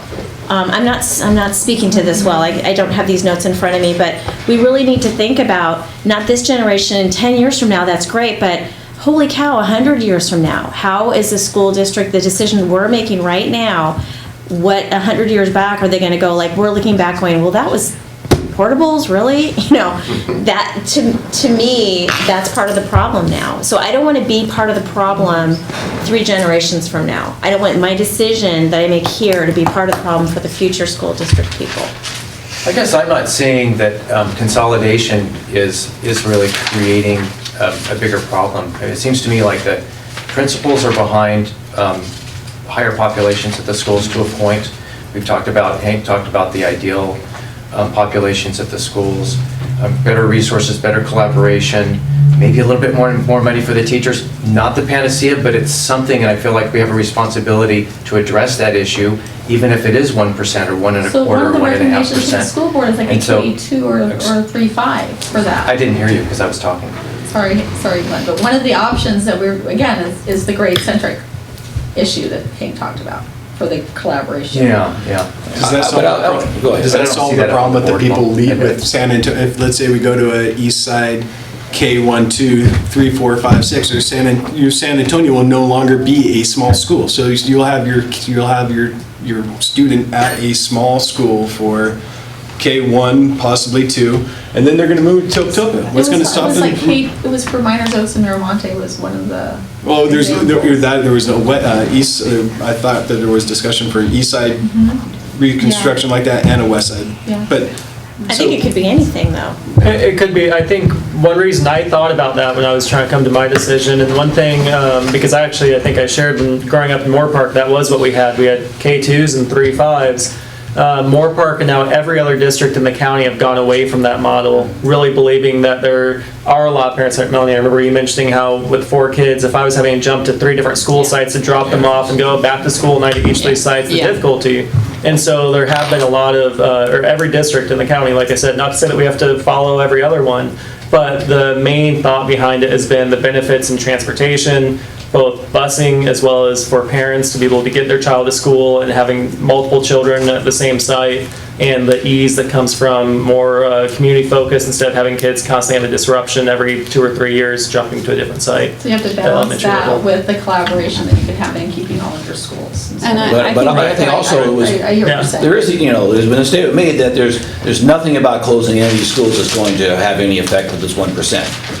But there's an idea of marginal returns, and if that 1 or 2% can be applied to teacher's salary, so when you're being beaten into the ground, it's good to just stop being beat, right? Someone can pick you your feet later on and patch you up and sew you up, whatever it takes. But just the effect of allocating funds to give at least a 1 or 1.5% to the teachers is a huge impact. Okay, you talk about huge impacts to families and stuff. What about the people who make this whole thing possible? And I 100% agree with that. So you have a And- marginal return that's big. Okay, the thing is, you're not going to be able to make that argument to your community. You're going to damage the community so drastically, and you're going to say, well, okay, so we are going to make possibly $23,000, you know, because you are going to lose students. There's no doubt about the fact that you're going to have people leave the district if you do something drastic. It's just you can't show, I'm not saying an upside, I'm not saying not to have an upside, it's just you can't show a demonstrable upside to your community that's going to argue to your community that this was a good decision that you just made. Okay, you can argue that raises are good, awesome, I want them, I want a million things for our district, but if you can't demonstrate to the people you're damaging the reason you're doing what you're doing, it's not going to hold. It's just not going to hold. And you can't demonstrate. I cannot demonstrate that he's going to get a raise. I can't. Well, it's not possible. And I have to argue that there are marginal increases because I think I've already demonstrated with the numbers that actually you're going to lose twice as much as you would hope to save. Very, very likely. We have a handout that says consolidated savings. We didn't have a quantifiable number that we're talking about in terms of what we could lose. We debated that, we discussed it at length. I think those numbers are very real, and I think we have to take those into consideration. In terms of marginal increases, what are the marginal increases from not losing twice as much as you're going to Yes, save? you're going to quote unquote save. Who makes a decision like that? Oh, wait, net loss, $100,000, but I guess It's not just that. It's not that. But Let's what- take San Antonio, for example. And I agree with Glenn's deal, this is the least community-based school. And I'm personally not enamored with the idea of the public-private school, okay? That doesn't move me at all. You want to pay the fees of public-private school, then go do it. That's a whole different ballgame. Been there, done both. I'm just saying that it's not just that. When you take San Antonio off the books, you have that savings. When you move the millions over to something else, Measure J, you have that huge impact. Then you create, not only are you no longer maintaining the property, but you still own it, you're getting revenue off that property for an indefinite period of time for the future.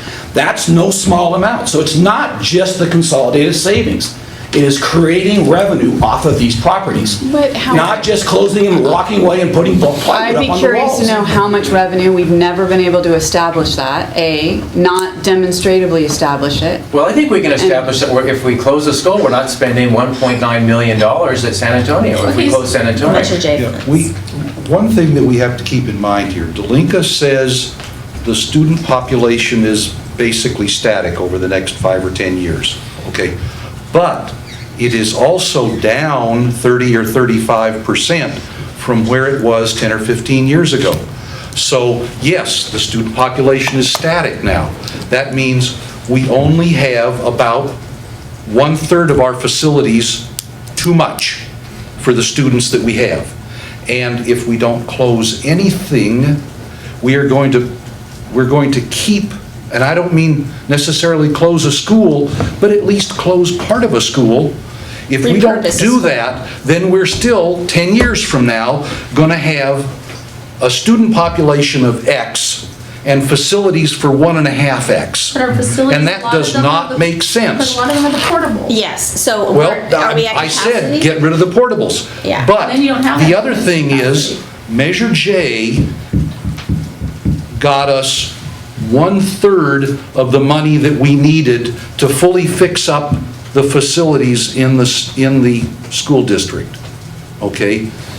Now, I don't know if that's half and half between the elementaries and the others, but to the extent that we stop using any elementary school facility as an OUSD facility, we are getting closer to where we need to be with Measure J to fix everything that we really need. And right now, we only really need, and for the next 10 years, we only really need about 2/3 of the facilities that we have. So, There's no escaping that. Delinka already says the student population isn't going to change that much.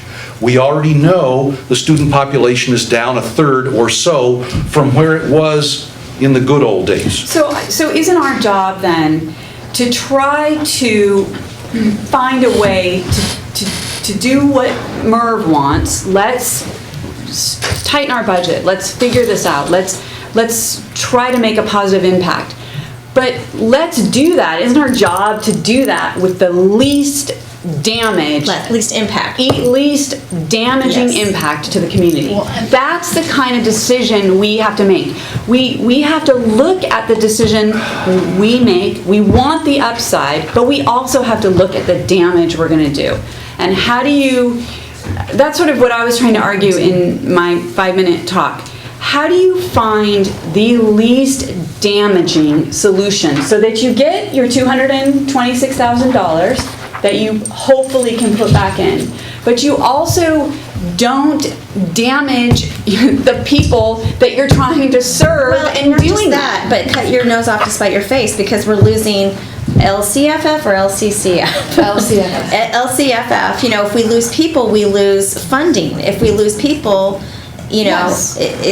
I'd like hurts to, on- I'd like it to hurts piggyback onto a really deeply important point impactful. that you guys are making, which is that, and it's tied to Chris, you're talking about dollars and cents, and you're talking about the least damage, but we can also talk about the most value. So we talk about the value not just being in dollars and cents, but value being in Yes. having the choice of a small district. Yes. So yes, we heard 3 of the 4 principals talk about the value of having enough, but we heard one principal, Teresa Dutter, who is the principal of both schools, talking about the enormous value of having a small school option. choice. And then we talked about the importance of having a choice of a small school. So really, Ojai Unified in the valley here, the lower valley, does not have a choice of a small school if you only leave Summit open, because not all of Yeah, them who would that's love to a- be at a small school are gonna make that trek. No. So the value is not just in dollars and cents, and it's not just in the damage, but it's actually the what you gain from having that option. Yeah.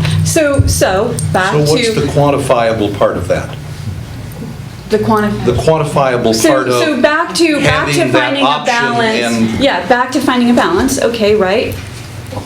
Okay, close Miners Oaks. Unfortunately, we lose the environmental center. Maybe we keep the kitchen, maybe we put Valley Oak there, and maybe in some kind of collaboration, Valley Oak, we're able to figure out the environmental school situation. You save your $226,000. I can't speculate maybe how many families you would lose. However, I do know that because you're not asking people to do something horribly dramatic, like leave a tiny private school that or private-ish feeling school that they've all chosen to go to and drive, you know, all the way to schools that people have compared to LA schools. You try to find that middle option. It's not ideal, because I don't want to close any school, but it kind of touches every. Can you elaborate on the LA school? I just had a parent say, leave a school because it was like an LA school. Yes, I mean, that was maybe extreme, but. I went to LA school through 10th grade, and I wouldn't wish it on anyone. Gabby, I think. It was like Hang on a second. sort of a I want to hear you. Okay, so you were saying? I was just saying that it cannot be a comparison with one of our schools compared to LA County schools, because you have a couple hundred students in here when you have thousands of students in LA. But There's no comparison. I do want to point out, that was a parent who said that, not me, a different parent. So this is how they feel. This is how they feel. These are the people you're impacting. That is how it they doesn't matter feel. that it's not. It may seem like crazy, Okay, but. first of all, I don't believe that the impact of I'll just talk about San Antonio for a moment, since that was my recommendation. I don't think that the impact to the families of closing San Antonio is going to be as extreme as you characterize it. And right now at San Antonio, there are 34 kids who live in Miners Oaks, 17 who live in Miramani, 15 who are coming from Upper Ojai, 38 that are less than 2 miles away at Topatopa. And so that's 3/4 of the population that's at San Antonio right now. By choice. But By choice. By that's the choice. thing. And we eliminate that choice for them. They would still, as far as I can tell, have a choice to go to any of the other schools. Yeah, but you We might don't. we might have an option of those 15 kids that are in the Upper Ojai. Maybe that bolsters the enrollment at Summit. And I'm not hearing consensus for closing Summit. I'm not hearing that today. I haven't heard that tonight so far. And so I really think that the impact of closing a school, specifically San Antonio, is not nearly as dramatic. Miners Oaks, oh boy, even still, in Miners Oaks, half the kids that live in Miners Oaks go to other schools already. And so calling some of them back to their neighborhood school or giving them the option of going 1.5 miles over to Miramani, I don't think that is an undue burden on those families. I think you're completely, though, underestimating the way people feel about their neighborhood school, or even like San Antonio, which is maybe not their neighborhood school, but they're incredibly passionate about driving all the way across town to It go almost there. makes the argument for Yeah, not closing it. I think you're underestimating their passion. And I mean, we can bring them here to demonstrate how passionate they are, but Public comment. One of the reasons why I only chose San Antonio as a start is because I felt like it was the least community-based, it's the least impact, and then it gives us a starting point. Sure. But I think the feelings of the parents at San Antonio are exactly the opposite. Personally, I go there. I mean, I know. Well, I think every and I parent- think those people feel, so that's. I don't disagree. I think every parent, if they were told that their school's going to close, would have some upset about it. When they threatened to close Miners Oaks 5 years ago, when I was at Miners Oaks, or however long ago that was, I was upset about it. Yes. That's what I'm saying. I think it. Would the quality of education go down? No, it might improve according to the teachers and the principals. But you're underestimating the Would arguments. the funding for those schools that remain open increase? Yes, it would. Would we create better facilities? Yes, we would. Yeah. San Antonio would have the ability beyond any other school district to charter. And then also you're Well, and I'm underestimating. in fact recommending that we talk to Valley Oak about chartering San Yeah, but Antonio. they're not going to charter at a homeschool. Go to 75 kids. Who's not? The parents who would want to stay at San Antonio or have that small school option. Otherwise, Well, our concern is what gets our concern is what happens to that space, not what, what the parents do is kind of out of our Our control. concern is how much money we're going to potentially lose for the district when we're trying to save money. If Not only that, but how Valley you're going to Oak were to damage take the people campus, too. I think that the possibility of a charter becomes less likely because there's no longer space available. If there's a current lease utilizing that space, there's no longer accessible space. So they only want a portion of the school feasibly. If we don't do something about the facilities, we all heard from Josh about the FIT report and all of that kind of stuff. There are going to be facilities upgrades required by the state for every one of our campuses. And I don't know that we have the money to do it right now. I think the answer is to start selectively closing all or part of each facility so that we don't have to do those expenditures for maintaining and upgrading the 1/3 of our elementary school population facilities that we arguably don't need. Okay, I think so you're doing a I think, I think you're doing a disservice by keeping all five campuses open, not to the kids this year, but down the road.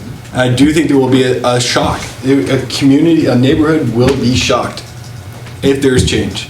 Yes. But I think Every time. 5 years from now, after the initial shock's worn off, I'm not sure that we will continue to see that mass exodus. The San Antonio kids are families who feel very strongly. Will they want to go to Matilaha? In a few years, if you got a third grade family at San Antonio and we decide to make a recommendation to close San Antonio, in 3 years he or she would be going to Matilaha and will regain that option. or in Oakview, there's a 7 to 8 in Oakview. And I'm also worried about the shock of the community as the numbers, as actually realizing savings versus losing a lot of revenue for the district. That's my concern. I think with any change, there's something called an implementation dip, where you're going to, at the beginning, you may see a little bit downward trend before the community readjusts their expectations for our school district, or before families are comfortable with sending their students to a different campus than the one that they had previously gone to.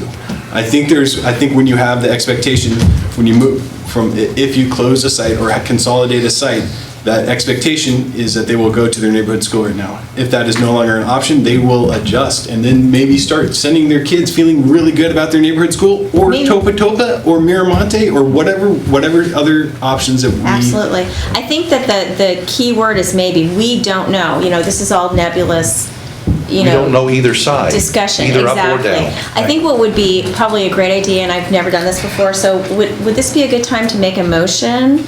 Or... Motion is a... I'm not done. A person can make a motion. Well, no, I mean just one motion. Depends what the One motion out of is. many. A person, you can make a motion, anyone can make a motion at any time.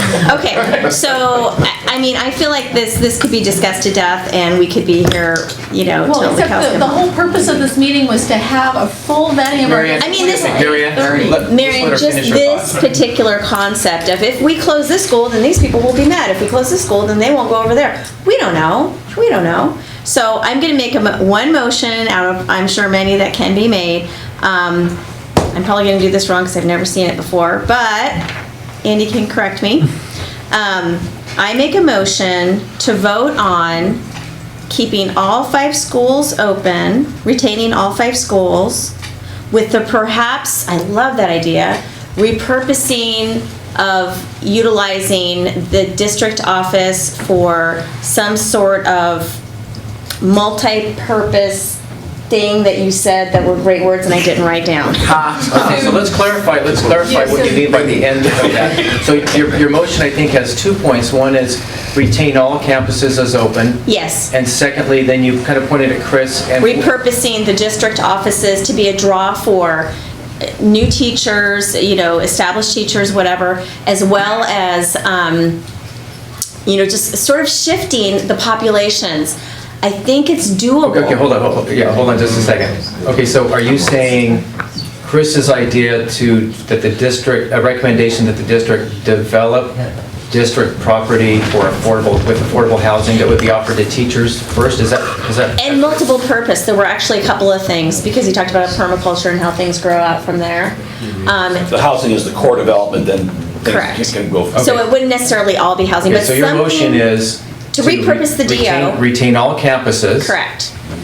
And Repurpose to the district offices. move somewhere? Yes. Where would they move? Well, we're talking about, we're utilizing, what, 2/3 of capacity at, yeah, Miners Oaks, Miners Miramani. Oaks and Miramani, I wonder if it so. might be easier to do 2 different motions. So then I note that we don't have motions.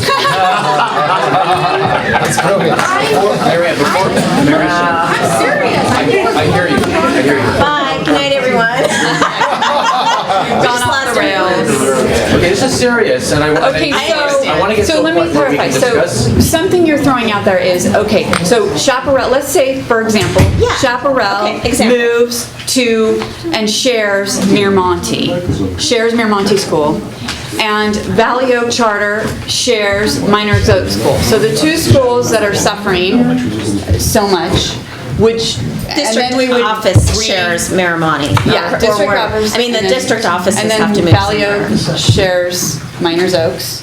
I would say a combination of repurposing of the district office building to better serve, number one, our teachers, because I really heard what Merv had to say. You know, if it's a 1% raise and some sort of other draw, just to increase morale, like you said. It's not just what I said too. I represent 80% of the people, the teachers polled. I use the word just incorrectly, I Okay, apologize. I'm here representing certificated teachers of the district. I have, the configuration that I proposed was solely my proposal.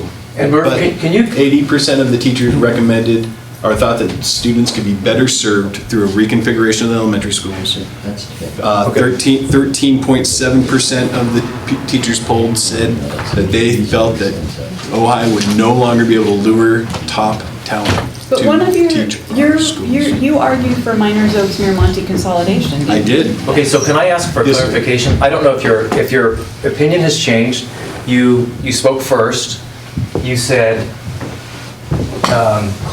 closing either Miners Oaks or Miramonte, closing either Summit or San Antonio. Are you prepared to clarify that after hearing everyone else speak? I would I would lean more toward, I mean, I'm open to a lot of different proposals. What I think, my best thought is that we could do an excellent job of educating our kids with 3 elementary schools. I believe that Summit's an asset. I believe Topa is off the table. I don't think that's a viable option for closing Topa.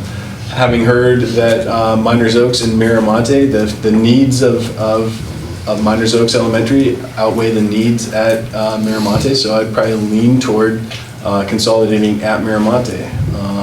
And that would also leave San Antonio on the table for me. How about, I'm actually leaning a little bit toward Marianne on the idea of how do we actually do this process. And the motion thing is really clumsy, is just demonstrated by the fact that you put, it combines 2 concepts, which I understand. I would not say it either, okay? Either break into a million motions and try to consolidate them. What about taking, we do have a number of people saying the same thing on both sides of closure versus non-closure. What about some kind of tabulation of all the different the positions that have been stated? There's a lot of overlap, so there's not like this. There's not a huge difference, not a huge number of possibilities. There's actually a fairly core on one side and on closure and a core on the other. So let's tabulate that, give it to everybody, and we weight it. This is not this meeting. We weight those things and then we place a vote on that. And then we'll see where the agreement is. We can move for consensus on that. We can see where there's a disagreement, but there's 2 distinct divisions. That can be moved for a vote that either ends in we agree to do this by majority or we have a hung jury, so to speak. Something like that brings some form to what we're doing, because this idea of formulating one motion after another, which always begs the question for another one, is I don't see how that's going to really be feasible. Are you suggesting a straw poll for those who want to maintain all the schools and those who want to close 1 or more schools? Well, I think we have that. Right there. But I think it's changed since we started. I would like to see. Why don't we take a straw poll? Yeah. Well, I think, okay, well, I tell you what. When we're ready. I have the data here, so why don't, I'll go through person by person and see if we can clarify. So Murph, you said either Miners Oaks or Miramonte, you're kind of leaning. Definitely, after hearing the discussion this evening, I think the views of those seem to be that no one suggested closing Miramonte, and consolidation of Miners Oaks, moving students from Miners Oaks to Miramonte seems to be more of a consensus position that I would adopt. Okay, are you comfortable with me putting keep under Miramonte and close under Miners Oaks? Yes. Okay, you were also talking about San Antonio or Summit. You want to declare on either one of those at this point? I think I'd need to have a little bit more discussion before I were to firm vote either one.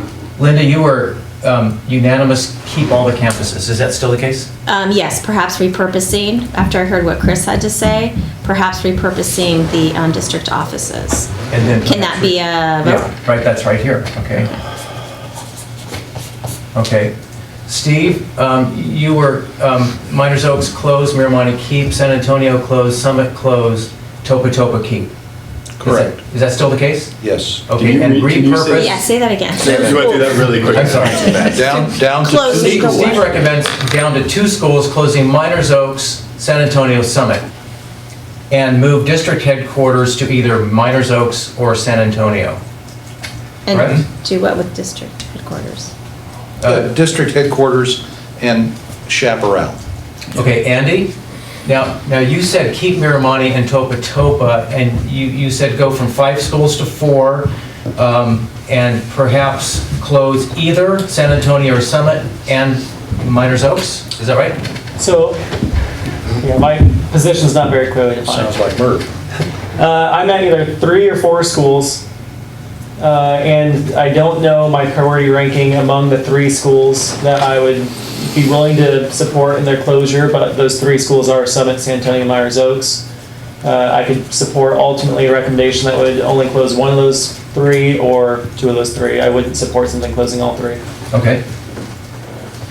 Melanie, now I had you at one point down for either Miners Oaks or Miramonte, but where are you right now? You're sitting. I think if I had to pick, it would be Miners Oaks. But Okay. you could also vote to keep all 5. Or I can vote to keep all And five. this, of course, is not binding, so Right. what would you like me to put between Miners Oaks and Miramonte I at don't know, this point? skip me for a second. Skip it, okay. And Dimitri, you were unanimous in keeping all the schools. Are you Yes, still? but during the conversation, I've had some other thoughts and also thought about some previous conversations. Repurposing Miners Oaks. Okay. Because that, we had talked before about its location and how it gets so, it's And- close to the freeway. There are all these different people that come to Valley Oak Charter, which would be better served at Miramonte. And I'm not saying not Miners Oaks, Miramonte, close Miramonte. Oh, Oh, Repurpose Miramonte Oh. Okay. because of So its vote one. location. Okay. Okay, now you. So one vote I for believe you Miramonte. stand alone. I know, that's why I Yes. wanted to bring that up. Okay. Because we did have this conversation Okay. before of the benefits of Miramonte being And then maybe that repurposed. being the district headquarters But definitely a space for Valley Oak Charter, other charter schools, a magnet and school, Valley Oak. because of its close proximity to. Okay, Gabby, you were next, and you Freeway. said maybe close Miners Oaks. Yes, but repurposing. And repurposing Miners Oaks. Yes, for- to move the students, but keep the property, keeping the cafeteria and the program, the outdoor program, and maybe lease it to Valley Oak, Okay. So you were, apart, yeah. David, you were in favor of keeping all the campuses open? Yep. So- And one thing that comes to mind is this thing about we're a third over what we need in terms of facilities. And I wonder if that can be addressed at each campus by taking out the portables, where you remove a third of the Could be. classrooms at each campus that has an excess, then we've got. It doesn't, we it don't want to doesn't give us repair. the consolidation and collaboration and Right. all this, the ideal class sizes and such. But I feel like it could open up the opportunity for building the resilient idea at every campus, because you would take out these portables and potentially open up space for landscape, softscape, whatever you were talking about. So Okay, I go just ahead. want- All of Yeah, that, so we don't foreclose revenue enhancing opportunities for the district. Okay. That's a number one. Chris, you were in favor But of to one thing to add closing- to is the moving, the thing I was in favor of was the moving of, potentially moving stuff that's here to other schools. Okay, so that's another Yeah. vote for move headquarters. Right, and that could be headquarters, that could be chaparral, but to open up, and I don't know if that's in our purview really, but it's something that's come up multiple times. Just to, maybe to state the obvious right here, I'm being an educator, I'm not sure how you can, or what that discussion is saying, can we move Chaparral to a school that currently has elementary kids on it? So you'd have 11th I and think 12th that's a graders. bad idea. I agree with you. I've worked with Along chaperone with kids, elementary it's school not a good teachers. idea. No, no. I think that the idea of moving the district's office in Chaparral. So you'd have to have an or- open campus. I think you would have to have, agree. I think you would have to find a place for the As elementary. Gabby kids. said, move the students out. Yeah. And Little then students. find a repurpose. I think, just so that we're clear, Yeah. and I think that everyone, maybe that was inferred, but, I didn't want to assume that we were talking about putting, Shop and elements together. yes. Okay. Where were we? Mary Ann said keep all. Yeah. Chris was close Miners Oaks and San Antonio. Yes. And then I was close San Antonio. So. So I'll come down on, and I'll say that in the interest of the idea that change is probably good in some respects, and in the interest of, as Merv has argued, hopefully in some way positively impacting the district without deeply negatively impacting it, I will come down on the Miners Oaks, possibly close. Okay. Now, as I tally this, I just want to point out that in terms of the whole motion process, there's a lot of ideas on the table. I personally don't have any problem with a motion, especially if it's a single, clear motion. And think about the order. If you're thinking about a motion, you might think about the order of it. So we might not have a motion to move district headquarters unless we have an identifiable space to move the district headquarters to, as a recommendation. Just a thought. And I'm just gonna go through and tally here real quick. And Andy, you are confounding principle here. So there's one question mark. We have a 1, 2, 2, 3, 4, 5. You're not counting mine, right? I'm keeping mine, so it's not closed. Right. So assume my question mark means that you could get support, or that I would vote ultimately. Yes. Okay. So, and that's going to be, well, that could be 5 or 6, and then that could be, those would be 1, 2, 3, 4, that would be 5 or 6. And then what, and thanks to Steve who developed this form, by the way, too. Oh, that's okay, so that's actually 5 or 6 here. So Miners Oaks, evenly split between keeping and closing. Miramonte, 3, 4, 5, 6, 7, 8, 9. Yeah, so Miramonte, we got at least 9 votes for keeping it open. San Antonio, we have a keep or close, so that's a possible 1 there, and that's a 1 there, then we have 1. And there you are, Andy. There's another possible keep or close, so that's going to be 2 votes in each category. 1, 2, 3, 3 more at San Antonio, and then keep would be 1, 2, 3, 4, 5, 6.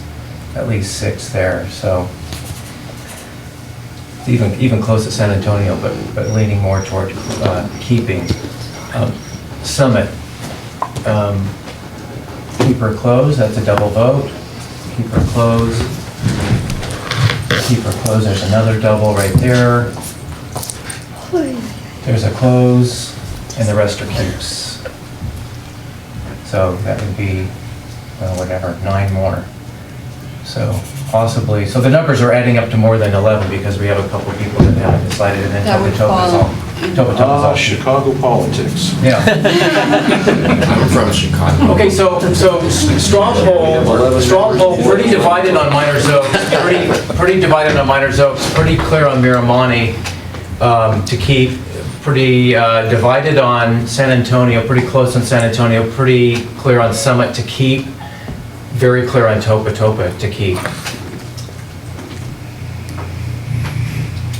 So divided on So Miners Oaks and are you San saying, Antonio. you can shoot me down if you want, but would this be a moment to make a motion to say something like, again, this is hypothetical, nobody, I propose that we close Miners Oaks, consolidate those students with Miramonte, and possibly move district headquarters in Chaparral to Miners Oaks, and then discuss the leasing of part of Miramonte to Valley Oak Charter. Miramonte or Miners Oaks?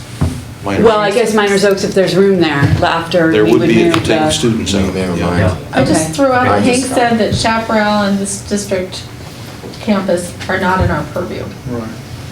Oh, so that would be yeah, part of yeah. the Not even motion then. repurposing? I Well, I thought that think was we just can- releasing. So can we We just can say make we could recommend something and Yeah. but Okay. why not break that down Okay. into really manageable, discussable parts? So do you have a motion? Does anyone have a motion on something that we can, remember, it's a motion, a second, and then discussion. Well, so Can I just ask a clarifying question? Yeah.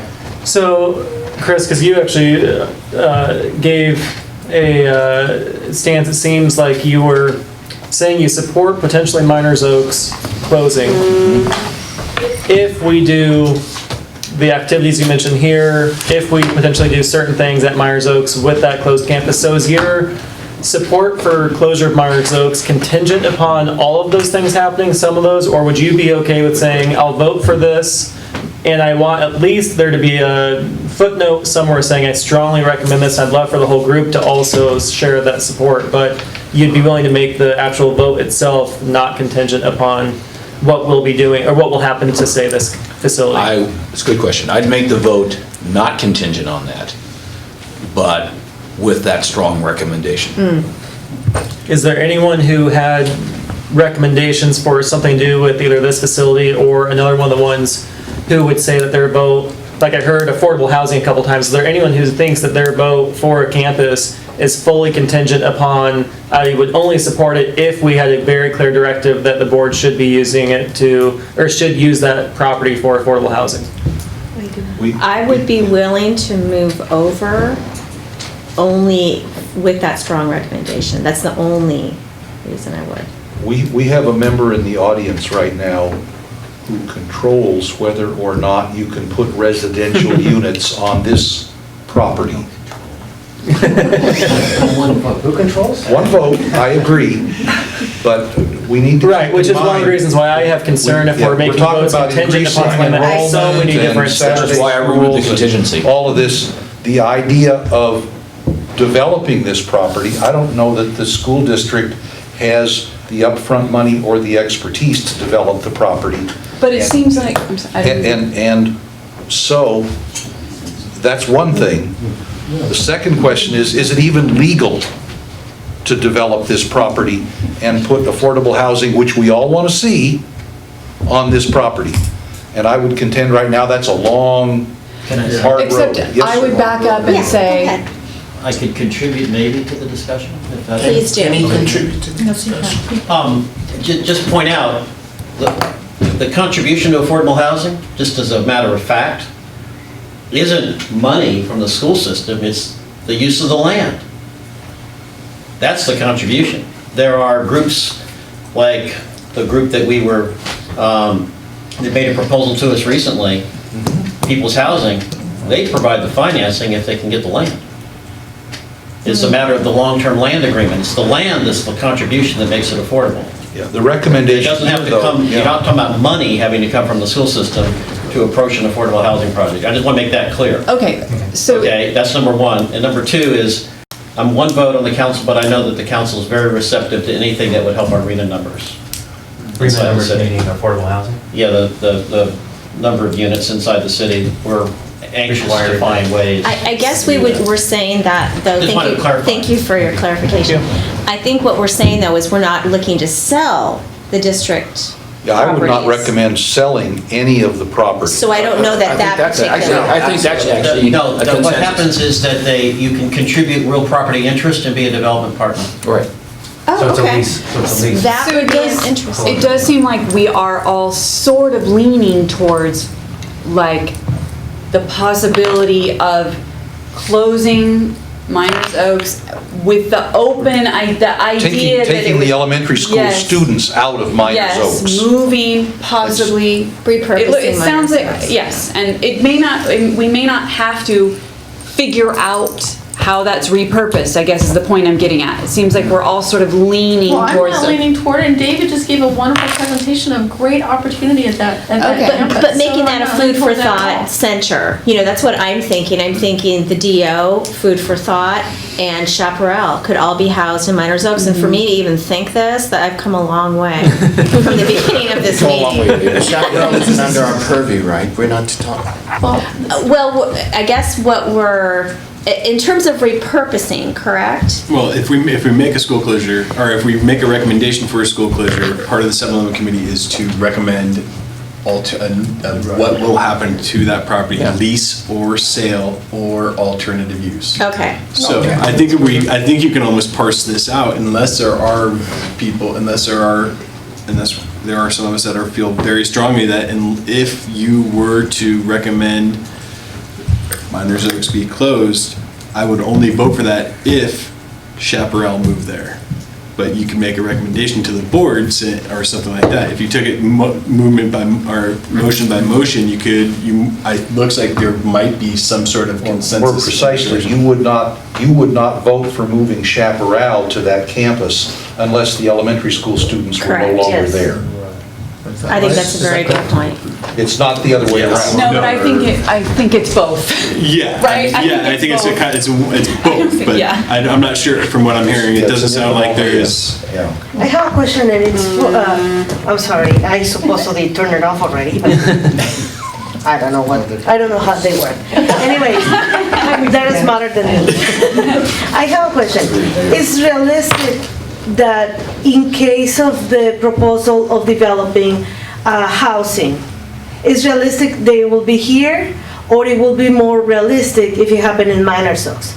This is just a question because this is the center of the town. Yeah, and the only thing I can say is that, and I hate to be so bureaucratic about this, but there are certain arena goals for the city of Ojai only counts inside the city Inside limits. city limits, yeah. Okay.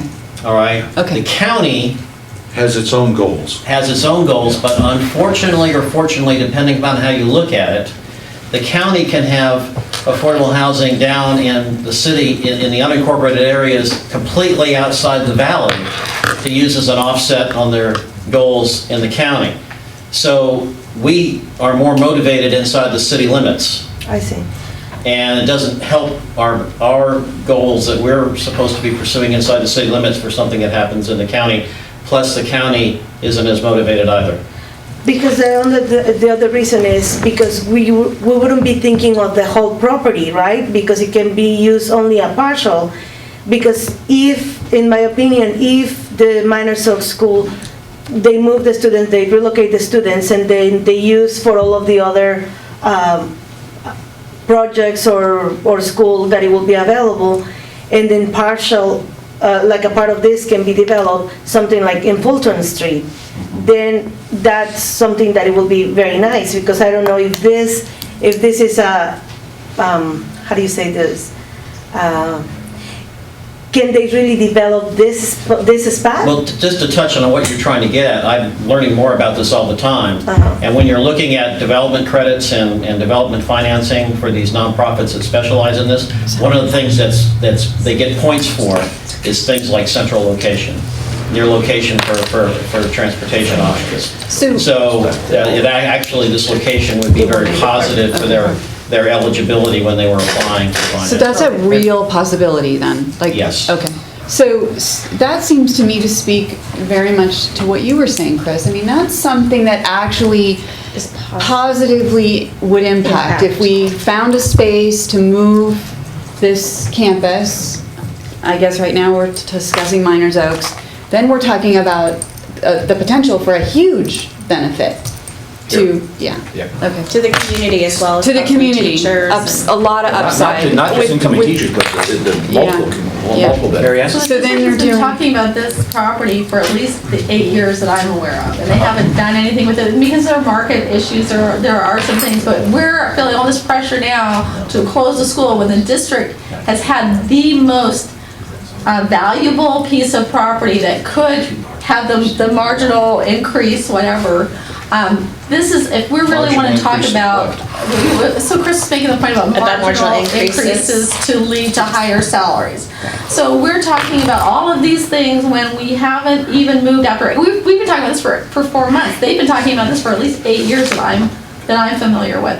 And that's going to have the most value. And so we're trying to think about all of the things that we're told are not even in our purview with this. I just want to make one other point about closing any of the schools, is we have got this huge and controversial discussion about closing a school or schools. It's going to take all sorts of resources and angst to try to untangle all of this, to try to get it through, to do all of the things that all the hoops you have to go through, when we could take all of that time and all of that effort, the limited resources that we have, and put them to expanding our opportunities at the campuses that we currently have.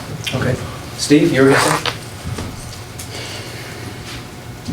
I don't know. I don't think the school district can afford the status quo, that being keep 5 campuses open. What We about don't this have- one? Pardon me? What about this one? Well, making this property into affordable housing is a wonderful idea, which may or may not be practical. None of us know. But at least we're discussing an option that sort of has some demonstrable upsides to it. Right. Like, we are kind of figuring that out. We're trying to meet the need on the one side of teachers and sort of things looking like they're on the decline, and we're also trying to find a sort of positive solution for that. Even if it is, I agree, a bit hypothetical, I think it somehow meets It's a kind of... hypothetical at the level of, gee, if we had some ham, we could make a ham and cheese sandwich if we had some Not cheese. that Harry. Hypothetical. No, there's great discussion at the city. You know, Now, let me now, suggest Bill? this. Let me suggest this. Can I just ask one question? Just to speak to what Steve brought up. Bill, can I ask a quick question? Yeah. So there's a lot going on about affordable housing right now, currently, right now at the city, Yes. correct? In fact, there's lots of angry people showing up at city council meetings And and. saying, don't do it. That proposal that Say generated. don't No, do it. this is all, well, in the grand scheme of things, this is all significantly increased. I think that it's much more possible now than it would have been 5 years ago or even a year ago, just because of the acronym that you just mentioned, RHNA. RHNA? Yeah. Yeah, that's the numbers you're supposed to try to reach. Regional Housing And Needs what's Assessment. interesting also on top of all of that Mm-hmm. is that the legislature is looking at passing legislation to push cities even more in the direction of getting more aggressive in providing affordable Well, I housing. mean, because we've talked about community upside too, not just schools. We've talked about. So I don't want to be an advocate, I'm just trying to state the facts. Right, and I appreciate you being here so that we can. And the other thing to think about too is we're talking, Mr. Whipple wanted me to point out, there's 2 parcels of land here. This parcel here, and then all the parcel where the physical plant is, the transport. Right. That's another parcel. There's 2 parcels of land here. It's not just one parcel. So the city could possibly look at, or we could look at partnering, partnering with a development partnership person and utilizing only one and still having the other. I'm just trying to lay out the options. Yeah. So there's- what, You know, so Thank you. I'm just saying, I think that there's some interesting discussion to have about all of this, and I appreciate you thinking Yeah. about it. Bill, as you know, I was at the city council meeting where you talked about parcels 10 and 11. Yes. And the low-cost housing. Does the city, if the city were to partner or turn over the land or whatever kind of deal was made there with a developer of low-cost housing, does the city get any financial benefit from that other than property taxes on the new houses that are put up?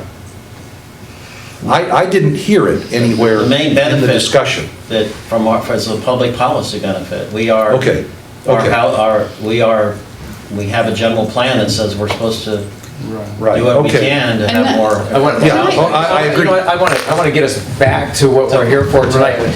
Well, We're kind of putting the cart before the horse here. Yeah. In fact, in the I'm discussion sorry, of, I'm- you know, it's good. It's good information, and it's an interesting idea because it is connected to our work, as far as I've heard, because Chris had this idea, and he's agreed even as a footnote that, you know, one of the things we might want to recommend is movement of this campus to a closed campus out there. Now, there's getting to where, you know, if we're looking at moving district headquarters, then we have to really kind of talk about where that would move to.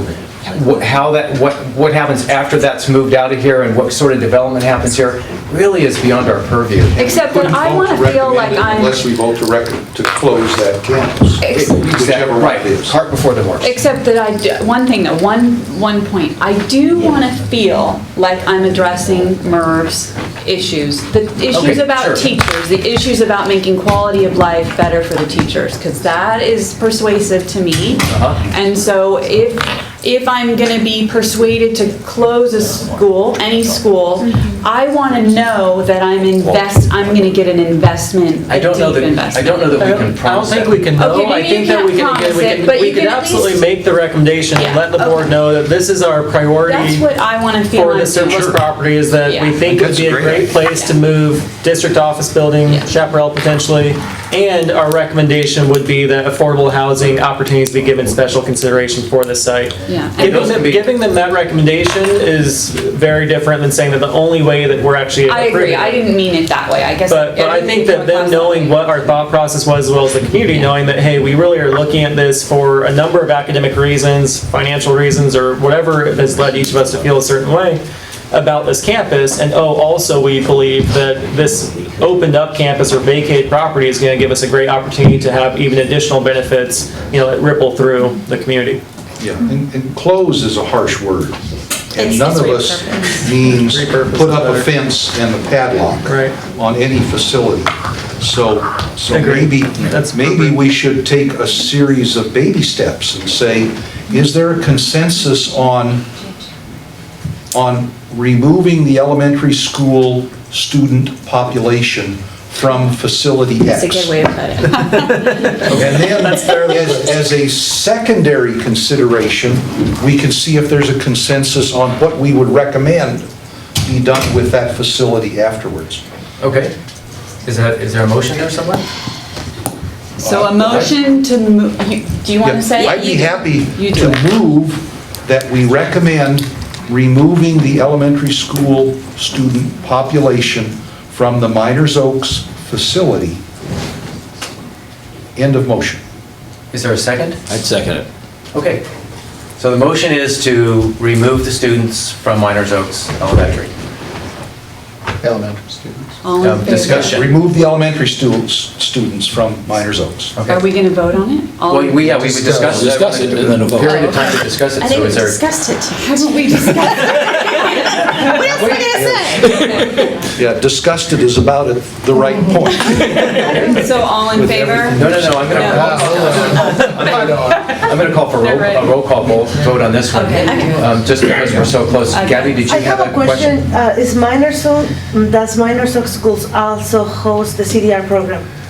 I don't know. Yes, they CDR do. is the They do. preschool program What that is is 3 to 5 years Early old. childhood? And used to be Head Start by the Baptist Church. preschool. I just find out that they do that at Miners Oaks and Miramoni. You don't want the Okay. elementary- And Oh, will they be able to move that program to another school, or how will that happen? Because, I mean, it's preschool, it's 3 to 5, I thank you. think. Thank you. I So- didn't realize that. I'd like to modify my motion then and see if it still draws a second.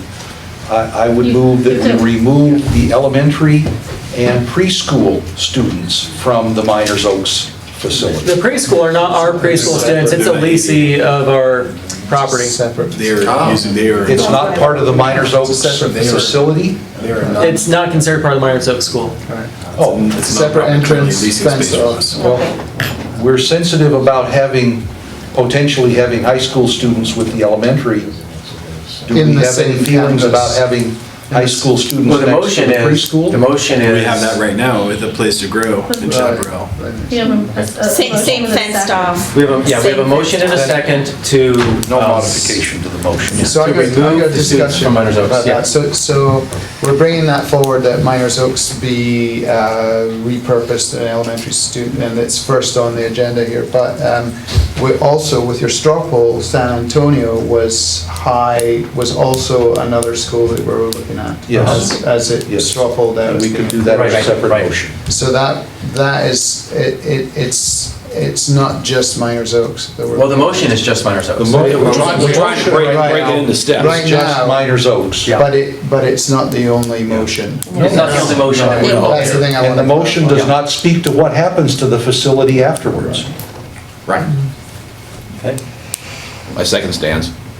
Okay, any more discussion? Well, yeah, I don't think that we can forget that it's got the highest demography of minority students, and that's a key factor in closing a school. It's on the best practices that you have to consider, and it comes down, you can say, well, it doesn't matter in Ohio, or the figures are not that far apart. It comes down in every single school district closure issue that I That was my have concern covered, initially. is that it's always the school that has the highest population of minority students, for whatever reason. We I can don't say that's think we're definitely talking not a cause and reason effect in here. Ojai, but it's something that we are tasked with contemplating. Yes. And That will for me, inform your vote. it makes me think that, that's the school that needs the help the most and should be uplifted. It's perhaps the students that need the help the most. Oh, And yes. might we help the students by putting them in a school that is in better condition than the one they're in right now? Because it definitely is in the worst condition of all. It's not much different from Miramonte. It's significantly different. It It's actually- significantly in different. terms of- I think Yeah. percentage-wise, it actually is. I could look that up. Yeah. Yeah. And even I totally- remember the pictures with the rusting handbars and stuff. Those weren't in Miners Oaks so much as they were in Miramonte. Well, we've received the data that shows which schools are. But you're Let the both data right. inform We your need to be vote. looking at how do we best deal with those students? Is I it think by, the best thing is to it do by with those leaving them at students that is to keep them facility there and make that or facility moving them better. somewhere else? No, leave them there and make that facility better. I don't think that's the one to close. That's my thought. I will say that initially, that was my great concern, especially considering the transportation and just the cultural differences of, you know, walking your kids to school. I mean, Glenn, you saw it, right? You were at Marimoni as well. I don't know who else, or Miners Oaks was at Miners Oaks. But that was my resistance, definitely, in the beginning. But if we can, and I've got to think again, back to the teachers, if we can throw marginal contribution, is that the word you used? Back to the teachers and give them some sort of lifeline of, hey, you know what? In 5 years, you're going to have some really great options, and we're here for you. I would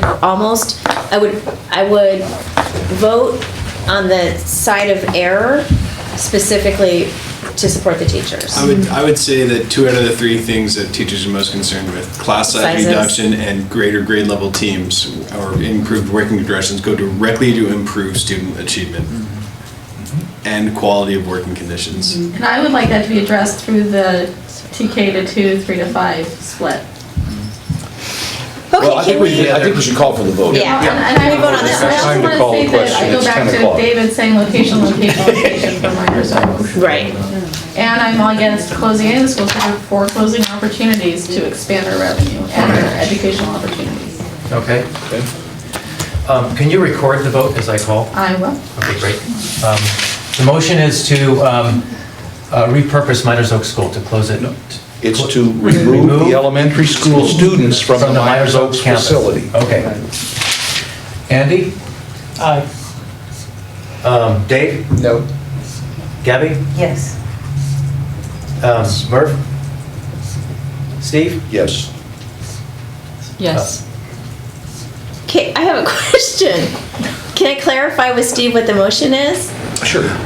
We will have 4 remaining elementary schools at most, operating with But we're students. repurposing Miners We don't Oaks. know. The motion does not address what happens It's after the removing students elementary leave. student population from the Miners Oaks facility. But not selling it. No, just We remember. haven't said anything about what happens next. A yea or a nay? Just remove the students, we're not talking about anything after that. I can't vote on that, no. Isn't- Without knowing No. what happens next? Abstaining?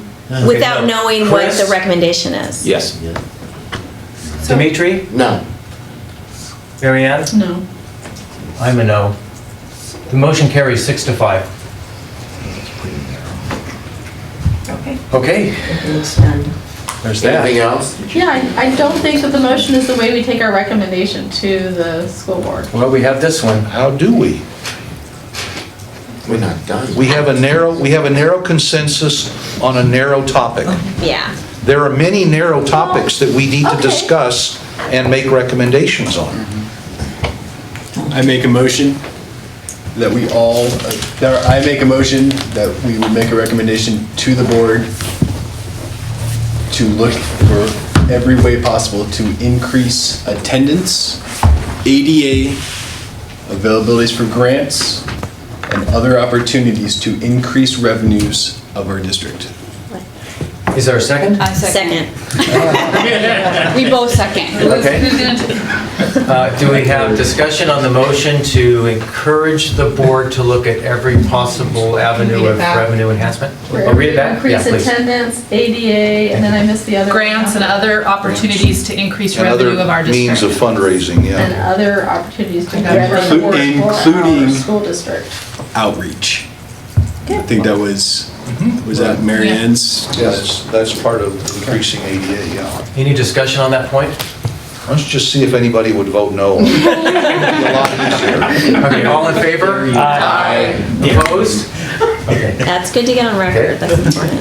We got a second one. Now, a lot of other stuff going on up here on the chart. Recommendation to move district headquarters. Do we want to make a recommendation or a motion at this time as to what we believe we should do with now that vacated property? Because I think that was something that was important to folks. I would like to make a motion to repurpose, how do I even say this? Keep going. If we were to close Miners Oaks, remove the elementary Remove the school elementary school students students, right? from the facility, that we would repurpose it as per utilizing the DO for other circumstances. Am I even saying that right? I don't understand. Some help? Maybe we need to take some other smaller steps. Okay, Would Murph we- might have it. May I give it a crack? Yes, please. Okay. This is hard. I'm gonna float it first. And let me know if this is the motion that it sounds like. I'd like to make a motion that Miners Oaks be considered for housing the district office. Nonprofits, continued access for nonprofits. And chaparral.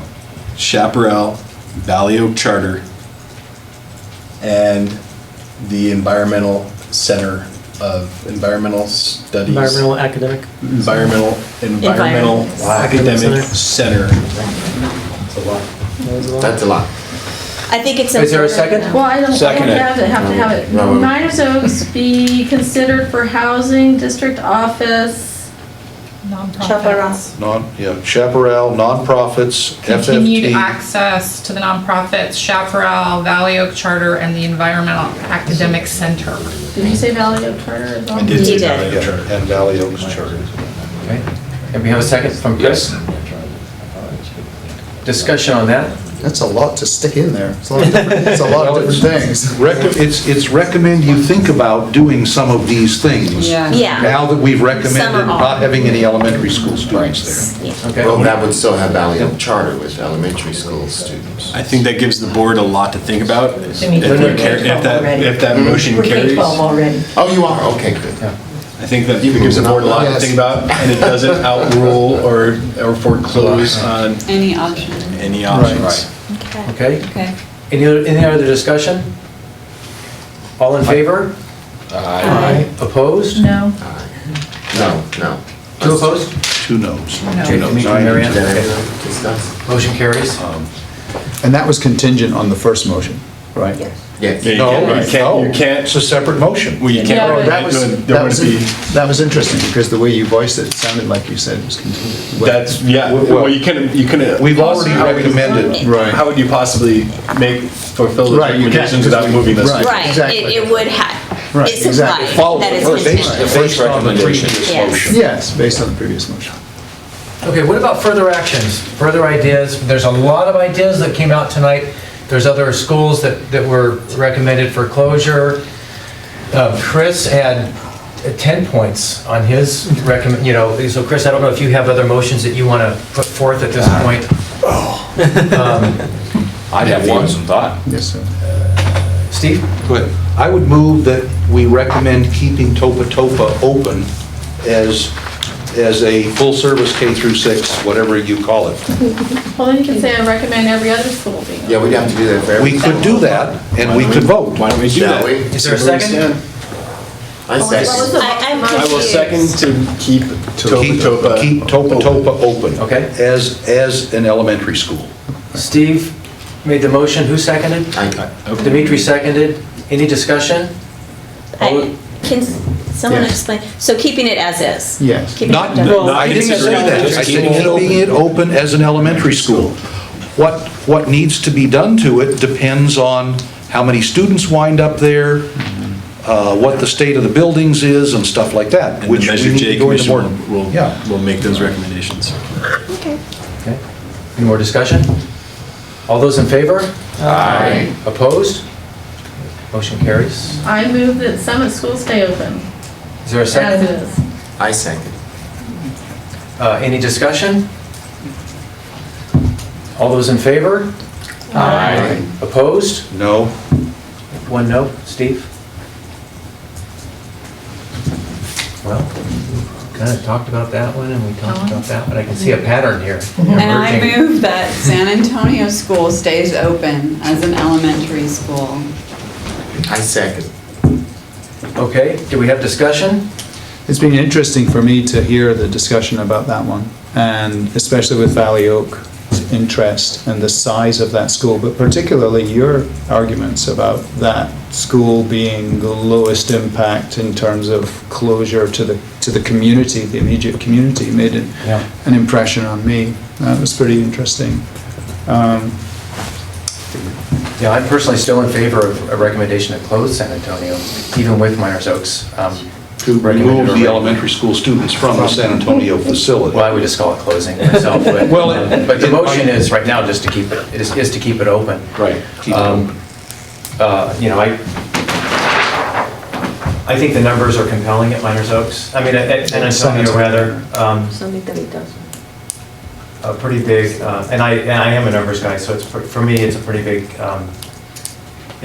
financial impact with a low impact to the families in the neighborhood. I would be very For that reason, conservative. I recommend closing. And I would recommend keeping it open for the reason that it's by closing San Antonio, you're foreclosing the opportunities, the options for Ojai Valley students to attend a smaller school which has a great value for a number of families. Yeah. So the motion is Keep it open. To keep it open, yeah. Not Okay. saying what happens right. to implement keeping it open.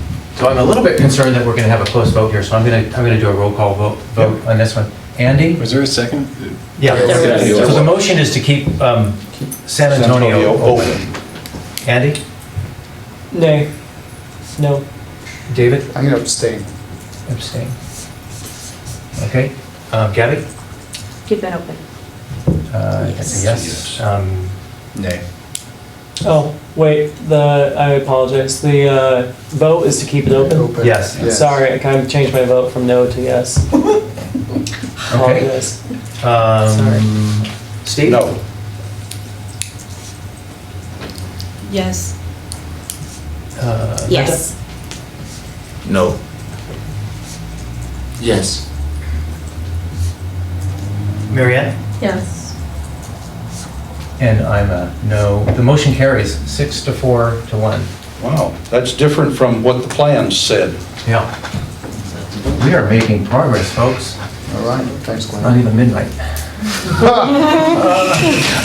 Well, there is this school Miramani up here. Anyone want to make a motion on Miramani? I'll make a motion to keep Miramani open as an elementary school. I second. Discussion. I was the only person who said no and thought of repurposing it.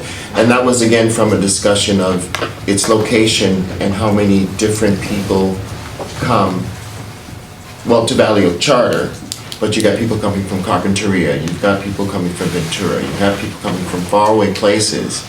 If Miramonte were the space for Valley Oak and it was a repurposed property, it's more centrally located to draw other people to come there, as opposed to San Antonio, which is a little bit further away. And again, people who really want to go to any of these schools, they're going to go there regardless. But I think that Miramonte is a more strategically placed school to be repurposed. And that's an argument for keeping it, for No, sure. for closing it. No, that's an argument for Well, closing. Or and repurpose, or but I- closing. It's an argument for closing. Yes. It's an argument for removing the students. Removing this, thank you. So for two reasons, I'll vote to keep Miramani open. One is that there's 59 students that are inter-district at Miramani. That's a lot of students. And secondly, the group has already voted to close Miners Oaks, so I can't see that we'd vote to, I can't see at this But you point need a school recommending for to those close kids. both of the West Side schools. And so I'm fairly confident that I can just call for, okay, so the motion is to keep Miramani open. All those in favor, say aye. Aye. Opposed? Any abstains? Okay, so that motion carries. There was a lot of other small, I shouldn't say small, but maybe tangential issues that were brought up. Is there anything else that anyone feels compelled to bring for a motion tonight? Yeah. Okay. There's always discussion about getting grants, finding grants. Between the city and the school district, nobody ever really does it. So I would like to make a motion that the school district search for a grant writer. Someone who will seek and write grants on behalf of the school district, especially in terms of economic development and working with developers to develop this property or any other. But to search for the local, county, state, and federal money that's out there for school districts and pursue it. Okay, is there a second? I second. I think that's a great idea. Okay. Right now, I know that a lot of the grants that are coming in, and Suzanne Lugatoff just got a great grant for a nutrition education expert. She's on site at Miners Oaks teaching third graders, kind of like a farm to school type thing, where they bring in the broccoli and they show the kids what broccoli is. They teach them about broccoli. Like this month's produce is harvest of the month is broccoli. And they write them themselves. In addition to having these really great but hard jobs, they have to seek it. You know, each person, like Catherine White wrote the technology grant to send people to Google University or whatever it was called last summer. So they do a great job, but are there things missing? Absolutely. Do things fall between the cracks? Of course, because they're charged with doing so much more. So I would absolutely second that motion. Okay. I don't know that we can. Is that redundant to the motion already had? volunteered a grant writer. Yeah, we do have, I mean, the point is that our external nonprofits do all that to fund the programs that they provide for the OUSD for free, but I think it would be great if there was an OUSD person that was a grant writer Like too. I wrote a library grant last year for Nordoff, and I mean. I know individual teachers do too. Yeah, they do, and they're busy already. And we do Yeah. have a grant writer in town, Ray Amy. She writes for grants. school districts all in California. You know, and there are other people here. You have to enlist them. Mary Ann, what was the motion made earlier? What was the motion passed earlier regarding? I thought that was part of it. Yeah. I don't think you said the school district look for a grant writer He to did. pursue Yeah, local he did. state and federal money for the school district. But he's saying to actually look for a grant writer. The old one that was approved. He's saying hire a grant writer. Hire a grant writer this month. I'm sorry? Motion for the school district to look for a grant writer. for Linda local seconded state it. and I was federal. asking what was it Merv that made the motion earlier? Oh, It was That similar. included looking for, Did it? extend all effort Well, to it find grant included, money. extending efforts to seek grant funding. It did not, Yeah, it's more specific clarify. to Yeah, say, it's not right, specific get to a this grant. one. You didn't say that you thought we should go out and use Okay, so- district dollars for staffing of a director level position doing grants. Merv said to make a recommendation, look for every way to increase attendance, ADA grants, and other opportunities Yep. to increase revenues for our school district, including outreach. Okay. And that's already been approved. Okay, so any other discussion on the motion for the district to read that? I should, let me clarify that. Should retain a grant writer. It just seems like we're moving more towards a personnel commission or making recommendations for the. Yeah, I'm not sure it's an I'd like to make a motion that we, Wait, My motion I is gotta one do first. yeah, I just gonna throw it out there. Yeah, just discussion wise. Recommending policy to I do agree recommending that- implementation. That this is very far outside the purview of looking at the K-6 elementary school configuration. I think it's a great idea for us to, what we've already recommended, of saying that we all care about finding creative solutions that don't always require us to make these type of tough calls. Instead, let's find other ways to bring in money. But one, I don't think that it's related to elementary schools. Two, it is more of a personnel issue. And we've heard already about all the different financial difficulties that the district has. I don't know if administrative staff time of a director, more administrative staff time for a director or for someone who's doing grant projects like bigger districts in the county have would be the direction that I would want to support. Well, surely you're not busy. Okay, any more discussion? So the motion is, please. Now, it's to retain, motion for the school district to retain local, retain a grant writer to pursue local, state, and federal money for the school district. Okay, all those in favor, say aye. Aye. I would say aye, but I don't know. Oh, it's just, at this point, no discussion, just a. Okay, I. Okay, right, yeah, but show of hands, please. I think 1, 2, 3, 4. Okay, so the motion carries. it just kind of more specifically directs what we would like to see happen, Okay. which is And it fine. passed. Yeah. Okay. Any other business we need to conduct tonight? Hank? I just have a question. Linda, I'm giving you about a 30-second head start to think about what I'm going to answer. I was trying to follow all the conversation. I think I did.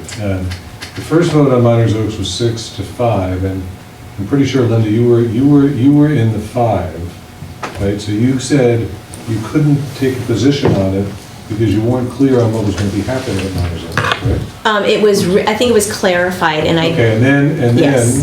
the second vote clarified what the group felt would be an appropriate use for Miners Oaks. So I'm just asking, that was my 30-second intro. Where are you on the Miners Oaks issue if, given the second vote? Okay. Given the second vote, I would say if we could yes, the repurposing, I would say yes, I would be fine with, Removing the students. I would concede to removing the students, yes.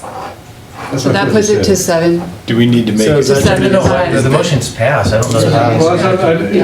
Look, you've got lots more to go the way after this. I'm just saying, in terms of... On record. That's all I'm saying. Yeah. In terms of representing the conversation at the table, that was the only place where I found some maybe follow-up that might affect the first statement. I see your point. That's Yeah. what I'm saying. Okay. Anything else we need to talk about tonight? Any other? When are we So meeting again? When we make our recommendation, are we going to have the concurrences and the, all of the things that we talked about in terms of presenting, not just a motion, but people who agree or disagree with our, Well, we're because gonna. it's 6 to 5, right? Yeah. So Actually, 7 to 5. 7 to 5 would. 7 to 4. 7 to 4. 7 to 4. So 7 to 4 would take. It sounds like she's saying she would like to What? amend her vote What? to She 7 to 4. amended it. based The on vote is 6 to 5, and I don't think, I don't know that it matters Oh. once we have a majority on that. Does it matter once we have I a think the majority? board might be interested in knowing, is this a 10-1 decision or a 6-5? And if it's closer, as It's- 7-4 does sound different than 6-5. It's 7 to 4. And if that is what That's represents what the they were group. clarifying. What if we made a motion to approve the first two motions? Does that make sense? So say that you agree Let me with suggest- that. Okay, let me suggest something else. The next steps would be a public hearing at which we will again have a chance to revisit the motion after the public hearing and make our views known, and we will do another vote to see if our positions have changed. Okay. So the vote tonight, I believe, is a tentative recommendation. We announce a public hearing, we hold a public hearing, and then we can still be open to any motion even at that point after the public hearing. Well, there's a lot of stuff down at the bottom part of that chart that we have not looked for a consensus on yet. Right. And maybe that's what we do next week. well, maybe that's where, since we can't make motions on every single one of these possibilities, that's maybe where we have these concurrences and Recommendations. I'm not sure why we can't. I think To go once forward. a vote has been taken and a motion's been passed, if there's a minority report that's a dissent, I think that belongs in whatever we send to the school board.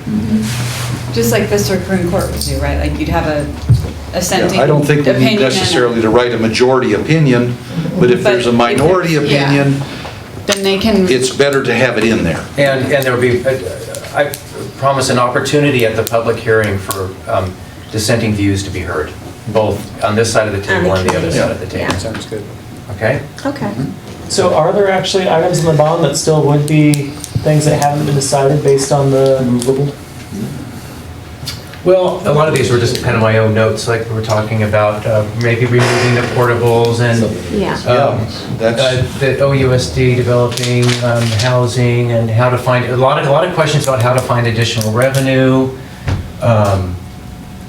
moving shop, this has been Yeah, I think most of removing it. portables. So we I think kind of portables really is addressed- probably the last one. yeah, we addressed a lot of Increasing it. enrollment, grant writing, improving the ADA, the retirement bubble that's coming up. And those are just my own personal random notes that I was putting in there as things I thought might be worth. So not necessarily things we need to vote on, correct? Yeah. Is that what you're saying? Yeah. Correct. So is there anything that someone feels remains to be, that needs voting on? I have a question. So as it stands now, it's 2 weeks and then there's a public, No meeting next week, and then a public hearing in 2 weeks, as it stands. as it stands. Are we okay with not meeting next week, or is there still stuff to discuss that we need to come back next week to discuss? That's my question. I'm not convinced we don't have things left. I feel the Wait, same what, way. that was a negative, but you're convinced we have things left? Yes. Is that correct?